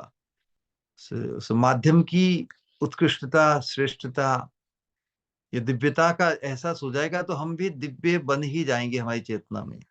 हमें कोई रोक नहीं सकेगा। अयोग्य है पुरुषो नास्ति योजकस तत्र दुर्लभम। यदि हमें उस दिव्य वस्तु, विषय वस्तु से संलग्न करने की ही देरी है बस। योजकस, हमारा जो पोटेंशियल है राधा रानी की किंकरी बनने का, उस पोटेंशियल उस पोटेंशियल का जो प्रवाह है, उस पोटेंशियल की जो दिशा है, उस दिशा में संलग्न करने वाला कोई चाहिए।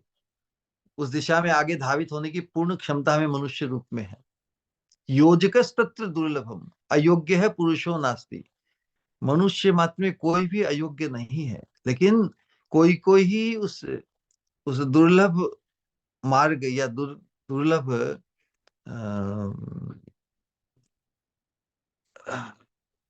दुर्लभ जो कनेक्शन है उससे युक्त हो पाता है। It's very rare. रेयर कह के भी किसी को वंचित नहीं किया गया। कोई भी कनेक्टेड हो सकता है, but very rare people, it rarely happens.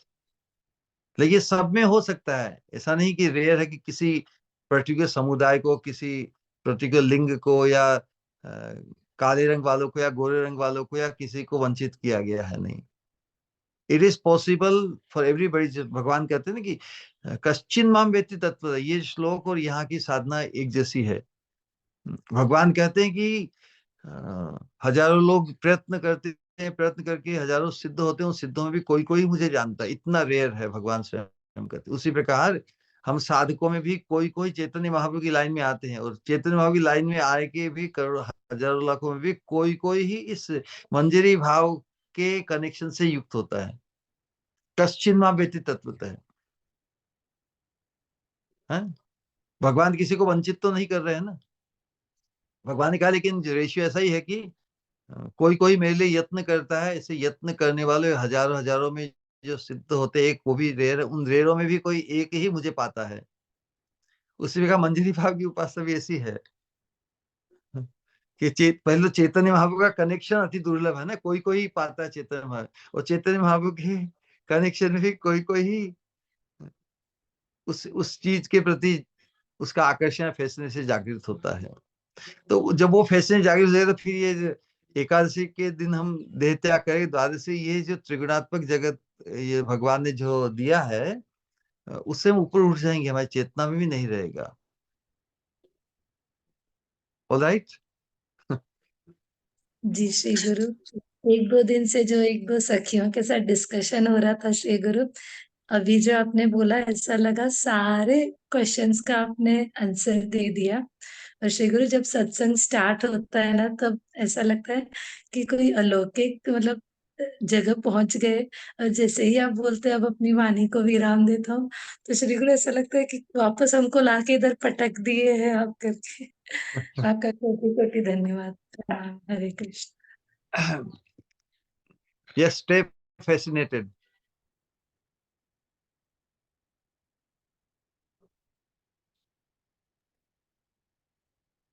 Alright, और किसी को कुछ कहना है?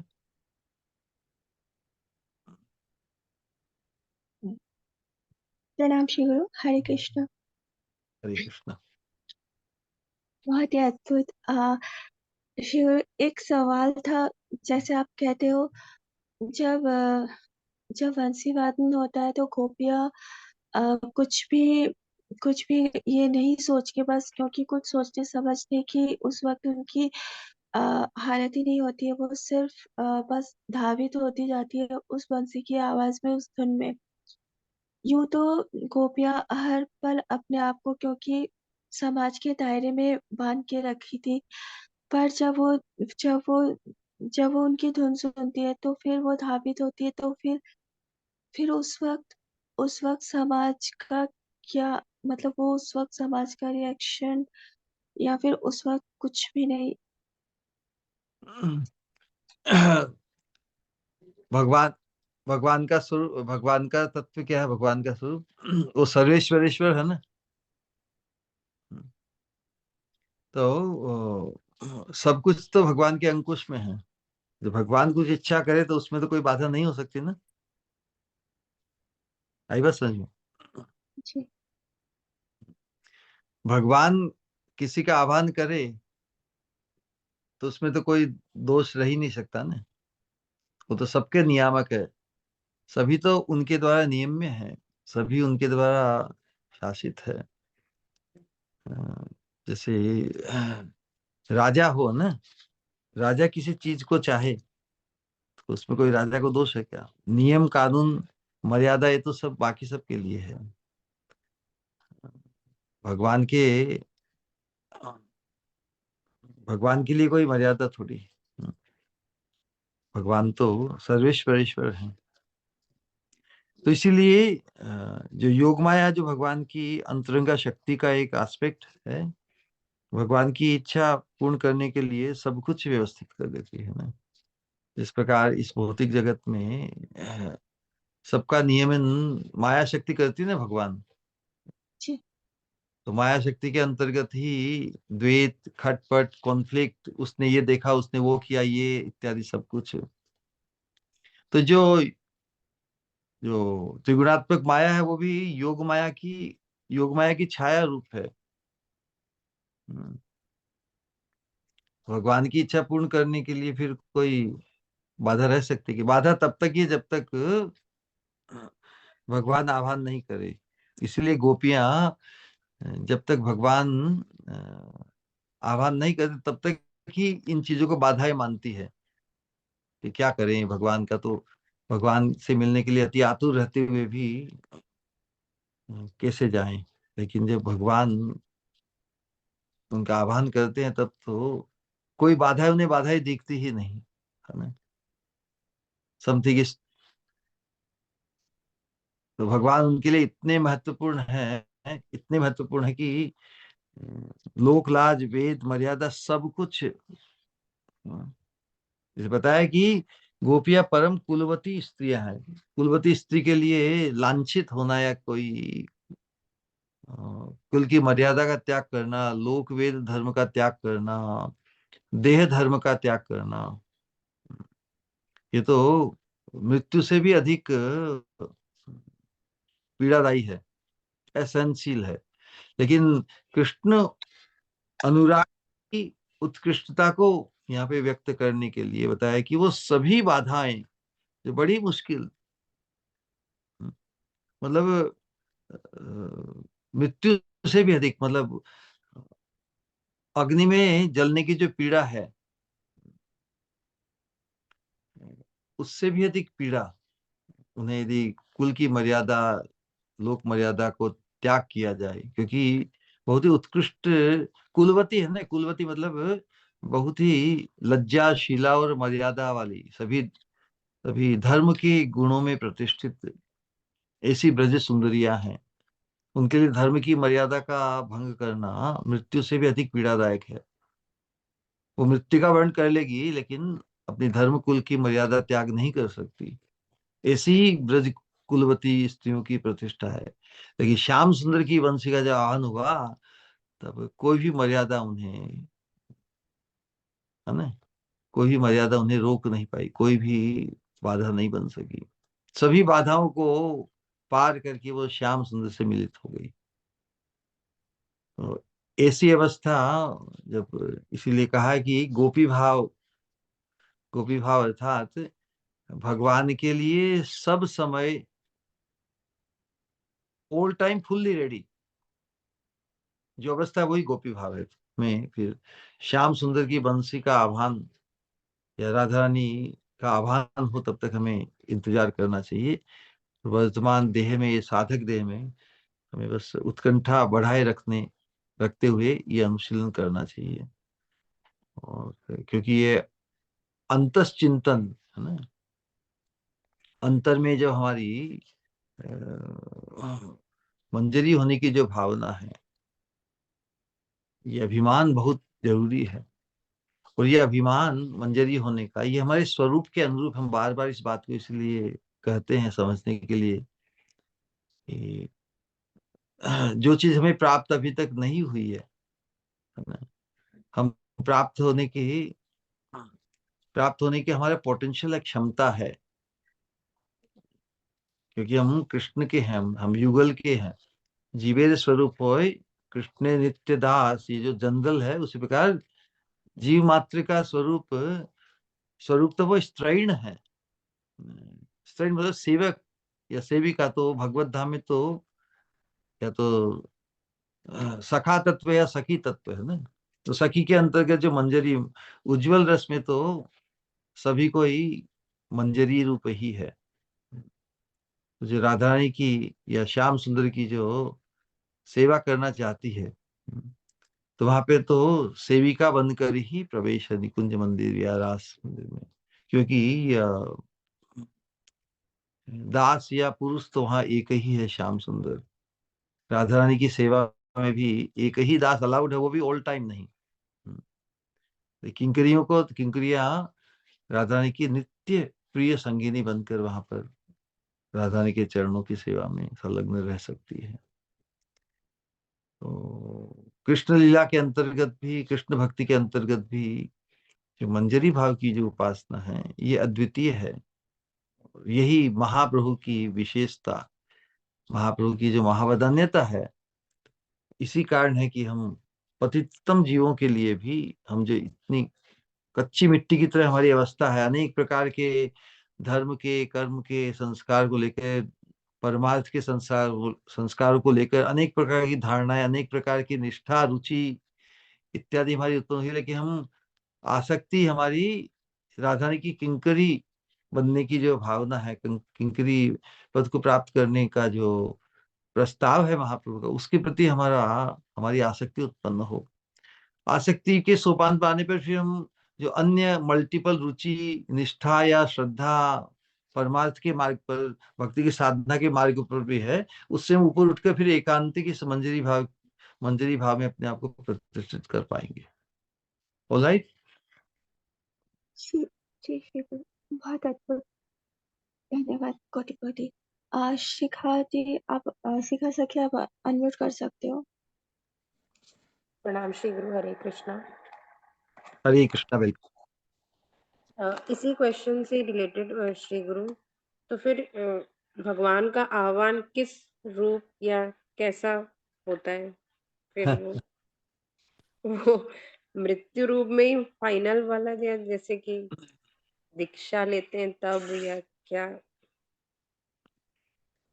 इस उत्कंठा को बढ़ाना है। और हमारे गुरु महाराज से किसने एक बार पूछा था कि महाराज आप चमत्कार में विश्वास करते हैं? तो गुरु महाराज का चमत्कार में विश्वास की क्या बात, चमत्कार पे ही, हम चमत्कार में ही जीते हैं। चमत्कार ना हो तो जीना बड़ा मुश्किल हो जाएगा ना। तो we must always be hopeful, anything is possible ना। जब तक नहीं होता तब तक बस आतुर बने रहना है, बट इट इज पॉसिबल।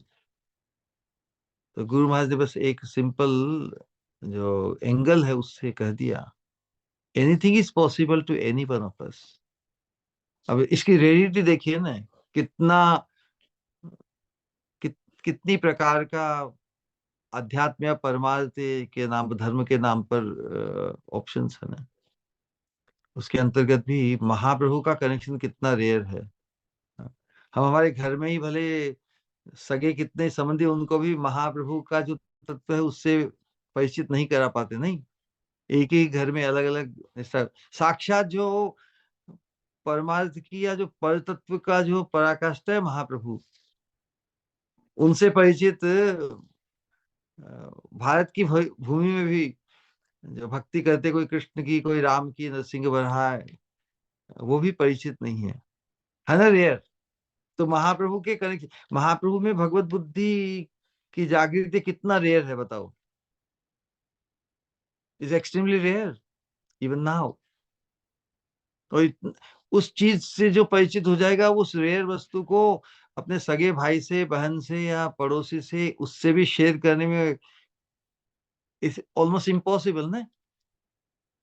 कोशिश कर सकते हैं, but it becomes very rare for them, but it is not rare for you or anyone who is connected. But उस रेयर मार्ग में आने के बावजूद में अब महाप्रभु का जो मनोभिष्ट है, वो मैं राधा रानी की किंकरी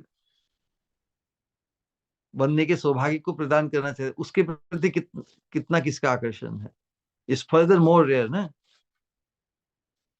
तो फिर युक्त जिनसे हम होंगे, उसी प्रकार का हृदय का आशय हमारा बनेगा। और इसीलिए अपने इस दिव्य अभिमान को, कि मैं राधा रानी की किंकरी बनने के लिए ही मुझे जीवन मिला है, मेरे जीवन में जो महत संग आया है, मुझे अपने अल्टीमेट परिचय से परिचित कराने के लिए आया है, हुआ है। तो इस सौभाग्य को यदि हम संभाल लेते हैं, इसकी गरिमा, इसकी महिमा, इसका अप्रेजल वी कैन नॉट फेदम। हमें जो महाप्रभु के मनोभिष्ट को पूर्ण हमारे द्वारा माध्यम से जो करवाना चाहते हैं, उनकी महिमा, उनकी कृपा, उनकी मोस्ट ब्लेसेडनेस, उनकी दिव्यता का हमें अंदाज नहीं है ना। बहुत बार कोई चीज, अति कीमती चीज भी हमारे जीवन में सहज आ जावे, हम उसकी कीमत नहीं कर पाते। तो वैसी ही अवस्था प्राय हम सबकी है। हमें जो सौभाग्य मिला है, हमारे षड गोस्वामियों की परंपरा में, श्रील प्रभुपाद जी की परंपरा में हाईएस्ट चीज दी जा रही, लेकिन हाईएस्ट चीज को ग्रहण करने की हमारे हृदय में, हमारी चेतना में वो जगह ही नहीं है। भरा हुआ है अनेक प्रकार का कचरा, अनेक प्रकार का, वास्तव में उस दृष्टिकोण से अनावश्यक जो कचरा है। जो रघुनाथ दास गोस्वामी की जो मन शिक्षा है, मन शिक्षा का जो चौथा श्लोक है, इसमें उन्होंने जो 4 बातें बताई हैं कि असद वार्ता वेश्या, असद वार्ता रूपी वेश्या से हमें वंचित दूर रहना है। असद वार्ता में सभी कुछ, त्रिगुणात्मक जगत की सभी अच्छी चर्चा है, सात्विक चर्चा, ये भी असत वार्ता ही है, कि हमारे मन को च्युत कर सकते हैं। हमारे मन को बोलते कि हाँ, सात्विक बन के जियो। बहुत से लोगों के ऐसे आदर्श होते हैं, सत्वगुण में रहो, झूठ मत बोलो, सच बोलो, शांति से रहो, इत्यादि अनेक प्रकार के आदर्श को ही वो परमार्थ मानते हैं। भाई अच्छा करो, अच्छा भलो, किसी का दिल मत दुखाओ, इत्यादि करो, ये बस जैसे अपने आप को इतनी महान अथॉरिटी मानते हैं कि उनसे सब सीखे। लेकिन वो वंचित है ना सब। उस दृष्टिकोण से हमें समझना है कि हमें क्या दिया जा रहा है, हमें अंदाज नहीं है इसका। तो हम जितना हमारा अनुशीलन बढ़ेगा, उतना ही हमारा अप्रेजल ऑफ, हम जिस गंतव्य के प्रति हमारी नजर या दिशा हमको मिली है, तो जो गंतव्य है उसकी महिमा उतने ही प्रमाण में प्रकाशित होगी। फिर हमारा फैसिनेशन एकांतिक होता चला जाएगा। फिर हम अपना परिचय भी उसी उसी के अनुरूप, उसी परिचय में ही हमारा फैसिनेशन बढ़ता चला जाएगा। So it's a real process of self realisation. Chaitanya Mahaprabhu के मार्ग में आके भी साधक बन गया, मतलब भगवान से परिचित हो गया। अब खुद से परिचित होना बाकी। हम खुद के किस परिचय से परिचित होना चाहते हैं। तो जिस प्रकार का संग हमें सत्संग में प्राप्त होगा, जिस प्रकार के, जिस भाव के साधु का संग करेंगे, तो उन साधु के हृदय का जो भाव है वही संक्रमित होगा ही होगा। लेकिन जब तक भाव, उस दिव्य भाव को प्राप्त साधु से हम संलग्न भावनात्मक रूप से नहीं होते, तब तो दूरी बनी रहती है। क्योंकि हम ऐसे प्रवचन तो अनेक सुनते हैं, अनेक जनों का मैसेज भी सुनते, इत्यादि इत्यादि, लेकिन जो जो आत्मीय बॉन्ड महत्पुरुष के संग जब तक नहीं होता, भागवत का यही सिद्धांत है, स एव साधुषु कृतो। जिस प्रकार का आत्मीय बॉन्ड भले शरीर के संबंध से ही हम संसार में होता है, तो उसमें आसक्ति हो जाती है ना। हम्म, और वो आसक्ति दैट डिफाइंस आवर लाइफ। हम जिनके प्रति आसक्त हो जाते हैं, even with in identity crisis, कि देह के संबंध से, कोई पुत्री हो, पति हो, पत्नी हो, माता हो, पिता हो, मित्र हो, समाज, परिवार, ये सब कुछ, इनमें जिनके प्रति आसक्ति हो जाती है, अ, हमारा पूरा चिंतन, हमारा कर्मणा मनसा वाचा, अ, जो आसक्ति के आस्पद है, उनकी सेवा में ही, उनको ही सुखी करने में, उनको ही खुश करने में हमारा पूरा अस्तित्व समर्पित हो जाता है। भागवत कहती है, स एव साधुषु कृतो, वैसे ही आसक्ति किसी महत् पुरुष में हो जाए तो मोक्ष द्वारम पावेतम। भागवत क्यों आधार चैतन्य महाप्रभु ने दिया कि भागवत का जो सिद्धांत है वही हमें मोड़ेगा परमार्थ की दिशा में, और परमार्थ के अंतर्गत फिर जिस भाव के साधु के प्रति हमारी आत्मीयता, भावानुबंध होगा, उसी भाव का संक्रमण हमारे हृदय में होगा। यही साधना का उपक्रम है, और कोई दूसरा है। ये जो अनुशीलन या किसी प्रकार केवल जानकारी पर्याप्त नहीं है, ये तो हमें हमारी चेतना को, हमारे जीवन में वैचारिक क्रांति ला देगा। हम अपने आप को सोचने पे मजबूर हो जाएंगे हम, कि हम अब जो भी कुछ भी कर रहे हैं, it must be very very targeted, very very focused, very very purposeful. नहीं तो साधना भी कैजुअल होने से, हाँ कभी ना कभी तो भगवान से मिल जाएंगे, भगवान से आए हैं, भगवान के पास पहुंच जाएंगे, है ना, हम तो भक्त हैं, साधक हैं, लेकिन कहाँ पहुंच जाएंगे, किस रूप में पहुंच जाएंगे, इसका खुद का ही परिचय नहीं। तो God realisation is not a problem, God realisation तो बहुत इजी है। भगवान की तो अनंत महिमा कोई भी कॉमन सेंस व्यक्ति को समझ आ जाती है। अपनी तुच्छता का भी भान व्यक्ति को हो जाता है भगवान की अनंत महिमा के सामने। जब खुद को ही नहीं पहचान पाया, where do I stand, where do I belong, who am I am not, this body is not sufficient to know this. यदि आप शरीर नहीं है तो फिर कोई शरीरलेस होना चाहेगा क्या?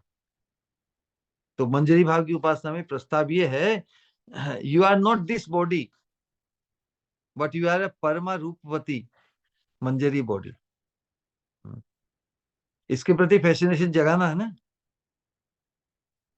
तो अपने जीवन में अनंत काल से जो कभी कभी हीन भावना, कभी कंपेरेटिव सुपीरियरिटी कॉम्प्लेक्स, ये सब आते हैं, इन कॉम्प्लेक्सों से अपने आप को मुक्त करना ही होगा। मैं न तो ये हूं, न मैं वो हूं, न मैं वो हूं जो मैं बनना चाहती थी कभी, न वो जो नहीं बन पाई, या जिस अवस्था से मुझे मुक्त होना है। मुक्त होके फिर पहुंचना कहाँ है? अपने आप को तो पहचानना होगा ना। मुक्त होना मतलब जो स्थिति, जो अवस्था, जो हमें पीड़ादायक हो, हम्म, लेकिन जिस चीज को प्राप्त करना है उससे परिचित होना अति आवश्यक है। तो परमार्थ में भी बहुत से लोग दुख या पीड़ा से मुक्त होने को ही परमार्थ सिद्धि मानते हैं। कोई सुख की प्राप्ति, सुख की, किसे हम सुख कहते हैं? सुखी होने में हम सुख को परिभाषित करना होगा ना। अपने वास्तविक यथार्थ दिव्य सुख से परिचित होना ही होगा। तो दिव्य सुख है राधा रानी की किंकरी बनने में। तो अपने आप को राधा रानी की किंकरी भाव में ही प्रतिष्ठित, किंकरी होने के अभिमान में ही, अभिमान को पुष्ट करना है। वो अभिमान इसलिए कहा गया है क्योंकि अभी तक उस कंकृत को हमें प्राप्त नहीं हुआ है, फिर भी उसकी इच्छा करना हमारे अधिकार के अंतर्गत है। ये बार बार हम इस बात को समझें। हाँ, इस मार्ग में ये जो मिथ्या अभिमान है दिव्य वस्तु का स्वरूप के अनुरूप, ये मिथ्या अभिमान ही हमें अभीष्ट सिद्धि प्रदान करेगा। लेकिन जिसने अभिमान ही नहीं किया किसी कुछ होने का, संसार के स्तर पर हम अनेक चीजों का अभिमान करते हैं ना, कि मैं ये बन जाऊं, मैं ये बन जाऊं, लेकिन वैसी इच्छा करने से हम उस चीज को प्राप्त नहीं कर जरूरी नहीं, वो हमारे अधिकार में नहीं है। लेकिन राधा रानी की किंकरी होना, ये हमारे अधिकार में, ये महाप्रभु ने जगाया। इस इस दृष्टि को, इस वस्तु को महाप्रभु ने उजागर किया। तो महाप्रभु की कृपा के प्रति हम आकृष्ट हों, हमारी चित्तवृत्ति, और अनंत जन्मों का जो भटकाव, अनंत जन्मों की जो अपूर्ण भावनाएं, धर्म के अंतर्गत, परमार्थ के अंतर्गत, उन सब से उन सब से उन सब का उन सबको पार करते हुए जब महाप्रभु जहां हमें ले जाना चाहते हैं, उसमें हम पीछे हट नहीं करेंगे। We must not settle for anything less than the best. यही संकल्प हमारा जागृत होना चाहिए और सतत बना रहना चाहिए। ऑलराइट जी, कोटि धन्यवाद श्री गुरु। हरे कृष्णा। हरे हरे कृष्णा गुरुदेव। हरे कृष्णा गुरुदेव। कहिए। अच्छा गुरुदेव, क्या ये हमारे अधिकार में है कि गुरु के चरणों में उत्तम रति प्राप्ति के लिए हम चैतन्य महाप्रभु या निताई प्रभु या षड गोस्वामियों की भी प्रार्थना कर सकते हैं? ये हमारे अधिकार में है? सब सभी की प्रार्थना, क्योंकि सभी वही तो देने आए हैं। तो जो जो हमें इतनी बड़ी कृपा का दान देने आए हैं, सभी के चरणों में जी, प्रार्थना विनती कर सकते हैं। लेकिन हमारा तो हमारे अधिकार में है। हाँ, अधिकार में है। और जो अ, लेकिन जो अनुभूति, जो विषय है ना, जी अनुभूति या जो आसक्ति है, वो परोक्ष में मुश्किल है ना। प्रत्यक्ष में ही आसक्ति सहज है। तो जिस आसक्ति की हम बात कर रहे हैं, तो वो जैसे जी नरोत्तम दास ठाकुर कहा ना कि श्री गुरु चरणे रति, उन्होंने जी। ऐसा नहीं कहा परम श्री परम परम गुरु चरणे रति, है ना। श्री गुरु तो अपना व्यक्तिगत होता है ना, आपके सब हर व्यक्ति के लिए। जी जी जी तो कि श्री गुरु के साथ हमारा व्यवहार है, श्री गुरु के साथ हम उनके स्वरूप, उनकी दिव्यता का हम साक्षात अनुभव करते हैं। यदि किसी में दिव्यता की अनुभूति नहीं हुई, एहसास नहीं हुआ, तो वो कैसे श्री गुरु हो सकते हैं किसी के? पूर्व के जो जी आचार्य हैं, पूर्व के प्रभुपाद इत्यादि, उनके प्रति जी हमारी श्रद्धा और पूज्य भाव अति उत्कृष्ट हो सकता है ना। जी लेकिन उनके साथ तो हमारा व्यवहार नहीं, उनके साथ हमारा आदान प्रदान नहीं, तो उनके साथ जी फिर रति कैसे उत्पन्न होगी? इसीलिए जी जी भगवान के प्रति रति उत्पन्न होने का जो साधन है, जो गारंटी है, निश्चितता है, वो महत्पुरुष जिनके सानिध्य में हम, जिनके साथ कर्मणा मनसा वाचा व्यवहार में हम व्यवहृत होते हैं, उनके प्रति हाँ रति मोर फिजिबल।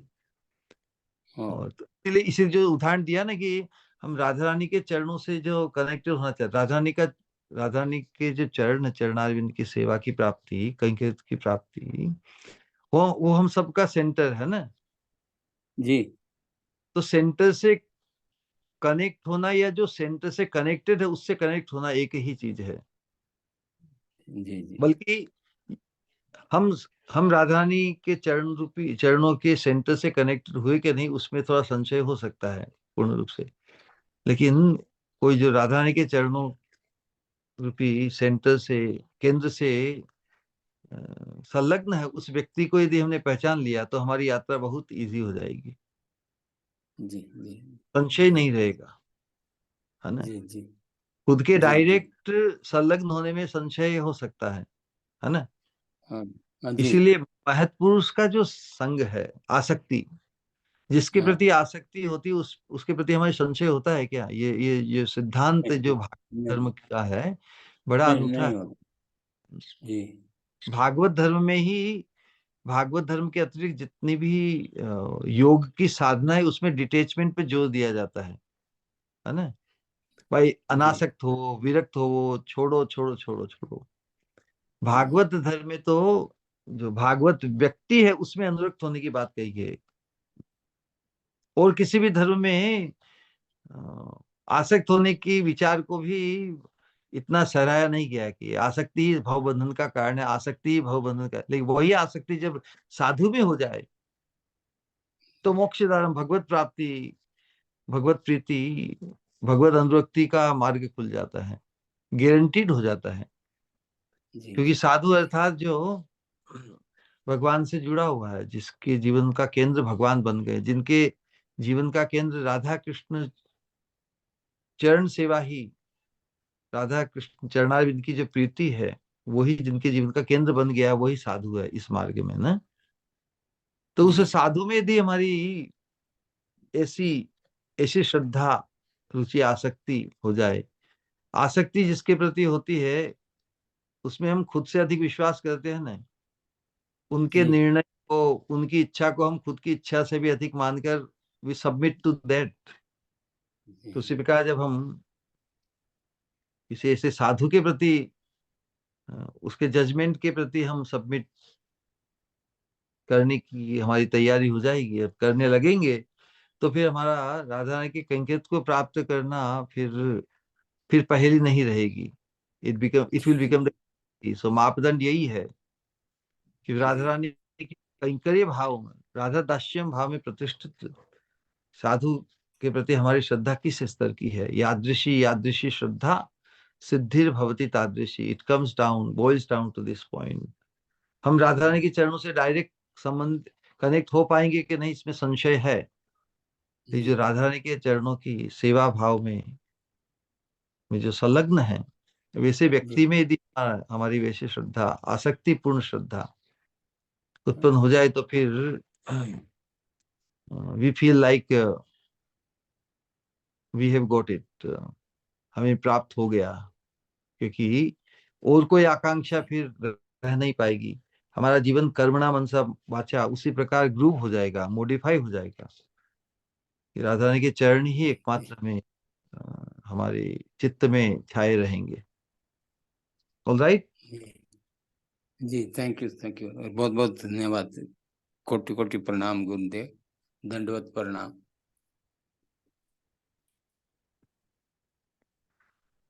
हरे कृष्णा। प्रणाम श्री गुरु। हम्म, कुछ कहना है कहूँ? कहो। सबसे पहले तो जो अद्भुत आज, और इसके पहले भी जो मंजरियों का और हमारी स्वामिनी का जो धावित होते वक्त जो सौंदर्य का आपने, जो अद्भुत सौंदर्य का निरूपण किया, वो इतना अद्भुत लगता है श्रवण करने में। मानो मानो ऐसा लगता है कि सही में जैसे आपने कहा कि स्वामिनी मानो मीन के तरह, रस सागर होते हुए मीन की तरह चराचर वो विचरण कर रही है, या इस तरह वो प्रेम में रंगी हुई है जैसे सूरत रंगिनी उन्हें कहा जा रहा है। एक एक शब्द मानो मानो स्वामिनी के जो प्रेम का एहसास है उसे मानो और भी उज्जवल कर देता है। जिस तरह से जिस तरह से आपने कहा कि उन्हीं की जो मंजरी, जो उनकी ही अंग जो सबसे निकटवर्ती मंजरियां है, मानो उन्हीं के, क्योंकि वो इतनी सुंदर है तो उन्हीं के वही सौंदर्य मानो उनमें भी झलकता है, उसी का भाव। और वो जब धावित होती है, कितनी उज्जवलता का उसमें एहसास होता है उनके चलने में, उनके उनके उनके स्वामिनी के पीछे धावित होने में। कितने अद्भुत सा मानो वो वातावरण होता है। इसे इसे मानो आंखों में बताने में ही मानो इतना अद्भुत लगता है कि सही में ये कितना अद्भुत होगा। सही में जो मंजरियों का सौभाग्य का जो निरूपण आप करते हो श्री गुरु, वो इतना अद्भुत है कि उसके प्रति लालसा ना होकर तो रहा ही नहीं जाएगा। जिस तरह से स्वामिनी के नाम के में जो कहा पे आराधिका, कितना सुंदर ये लगता है कि एकमात्र उन्हीं की आराधना से ही तो केवल मात्र कृष्ण संतुष्ट होते हैं, और हमें उन्हें उन्हें बस हमें हमारी स्वामिनी की बनना है। क्योंकि बस और कुछ नहीं। कितना क्लियर गंतव्य आप हमें दे देते हो। हर एक शब्द में, हर एक भाव में कितना कितना अलंकार छुपा होता है, उसका एहसास करना बहुत मुश्किल है। सही में जिस तरह से आप कहते हो, और जो मानो कह सकते जिस तरह से महाप्रभु आए थे और वो मंजरी भाव का इस तरह वितरण करके गए, जो भी उन्हें देखा वो उनका भक्त बन गया। तो मानो यही यही ख्याल बार बार आ रहा था जब आप यहाँ आए थे। श्री गुरु, आपने इतना प्रेम और इतनी कृपा की लहर बहा के गए आप, जिसकी कोई सीमा नहीं है, जिसकी कोई सीमा नहीं है। अगर हर एक पल का भी आकलन करो तो भी संभव नहीं है। मानो यही महसूस हो रहा था जिस तरह से महाप्रभु आए, मानो आप यहाँ आए। वो मंजरी भाव का सौभाग्य, वो प्रेम का वितरण अपने दोनों हाथों से करने को, जो एहसास आप बिखेर कर, जो आप यूं भी बिखेरते हो, दूर रहते हो तो भी, और जब यहाँ आए थे तो इतना बिखेरा जिसकी जो असीम है।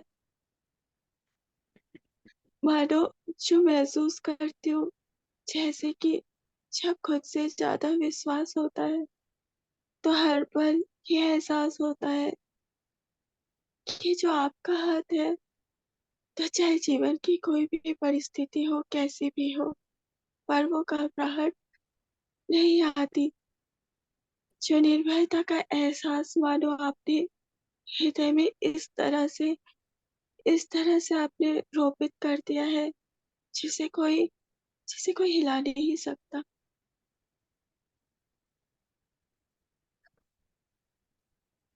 कहते हैं राधे राधे श्याम या स्वामिनी का एहसास महत्पुरुष में अनुभव होता है, या मंजरी का एहसास।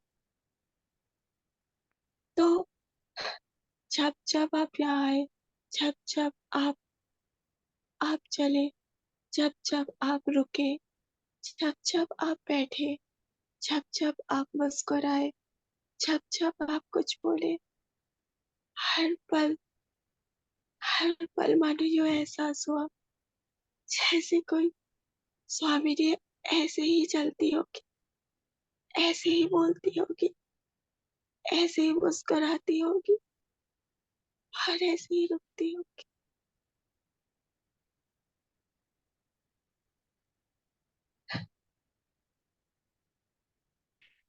जो हृदय का भाव जिसे ढूंढता है, जो हृदय मानो जिसे ढूंढता है, मानो हृदय का हर एक भाव आप पहचान जाते हो, महसूस कर लेते हो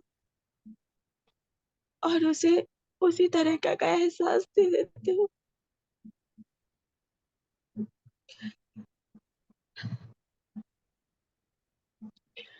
अगर मैं अनकाउंटेबल टाइम्स भी बोलूं,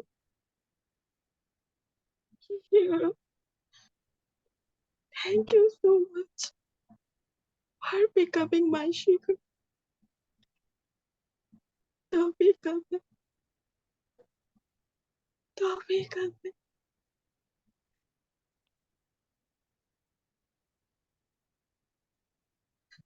तो धन्यवाद शब्द तो सफिशिएंट हो ही नहीं सकता। कोटि कोटि धन्यवाद शब्द। प्रणाम। हरे कृष्ण।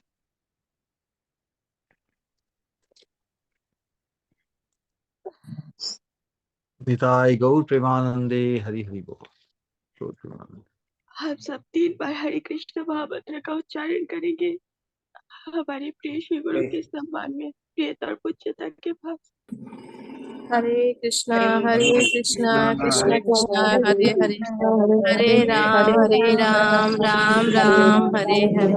हरे कृष्णा कृष्णा कृष्णा हरे हरे, हरे राम राम राम हरे हरे, हरे कृष्णा कृष्णा कृष्णा हरे हरे, हरे राम राम हरे राम राम राम हरे हरे। हरे प्रणाम। कृष्णा कृष्णा जय कृष्ण जय हरे परम हरे, पूज्य भक्ति हरे स्वरूप गोविंद राम महाराज जी की जय। जय राम जय हरे जय हरे। गुरुदेव प्रमाणे जय निताई गौर जय भक्त गुरुदेव निताई गौर जय हो प्रेमानंद गुरुदेव हरि हरि जय हरे जय हरे हरे गुरुदेव। कृष्णा प्रणाम श्री गुरु। हरे प्रणाम। कृष्ण। हरे हरे कृष्णा हरे प्रणाम कृष्णा श्री गुरु। हरे प्रणाम कृष्ण। गुरुदेव।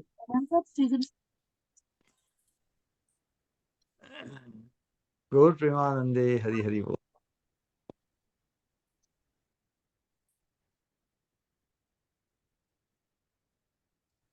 हरि बोल गौरांगी। हरि बोल कर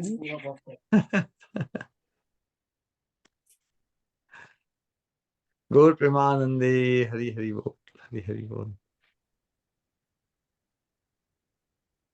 हरे कृष्ण कृष्ण कृष्ण हरे हरे, हरे राम राम राम हरे हरे।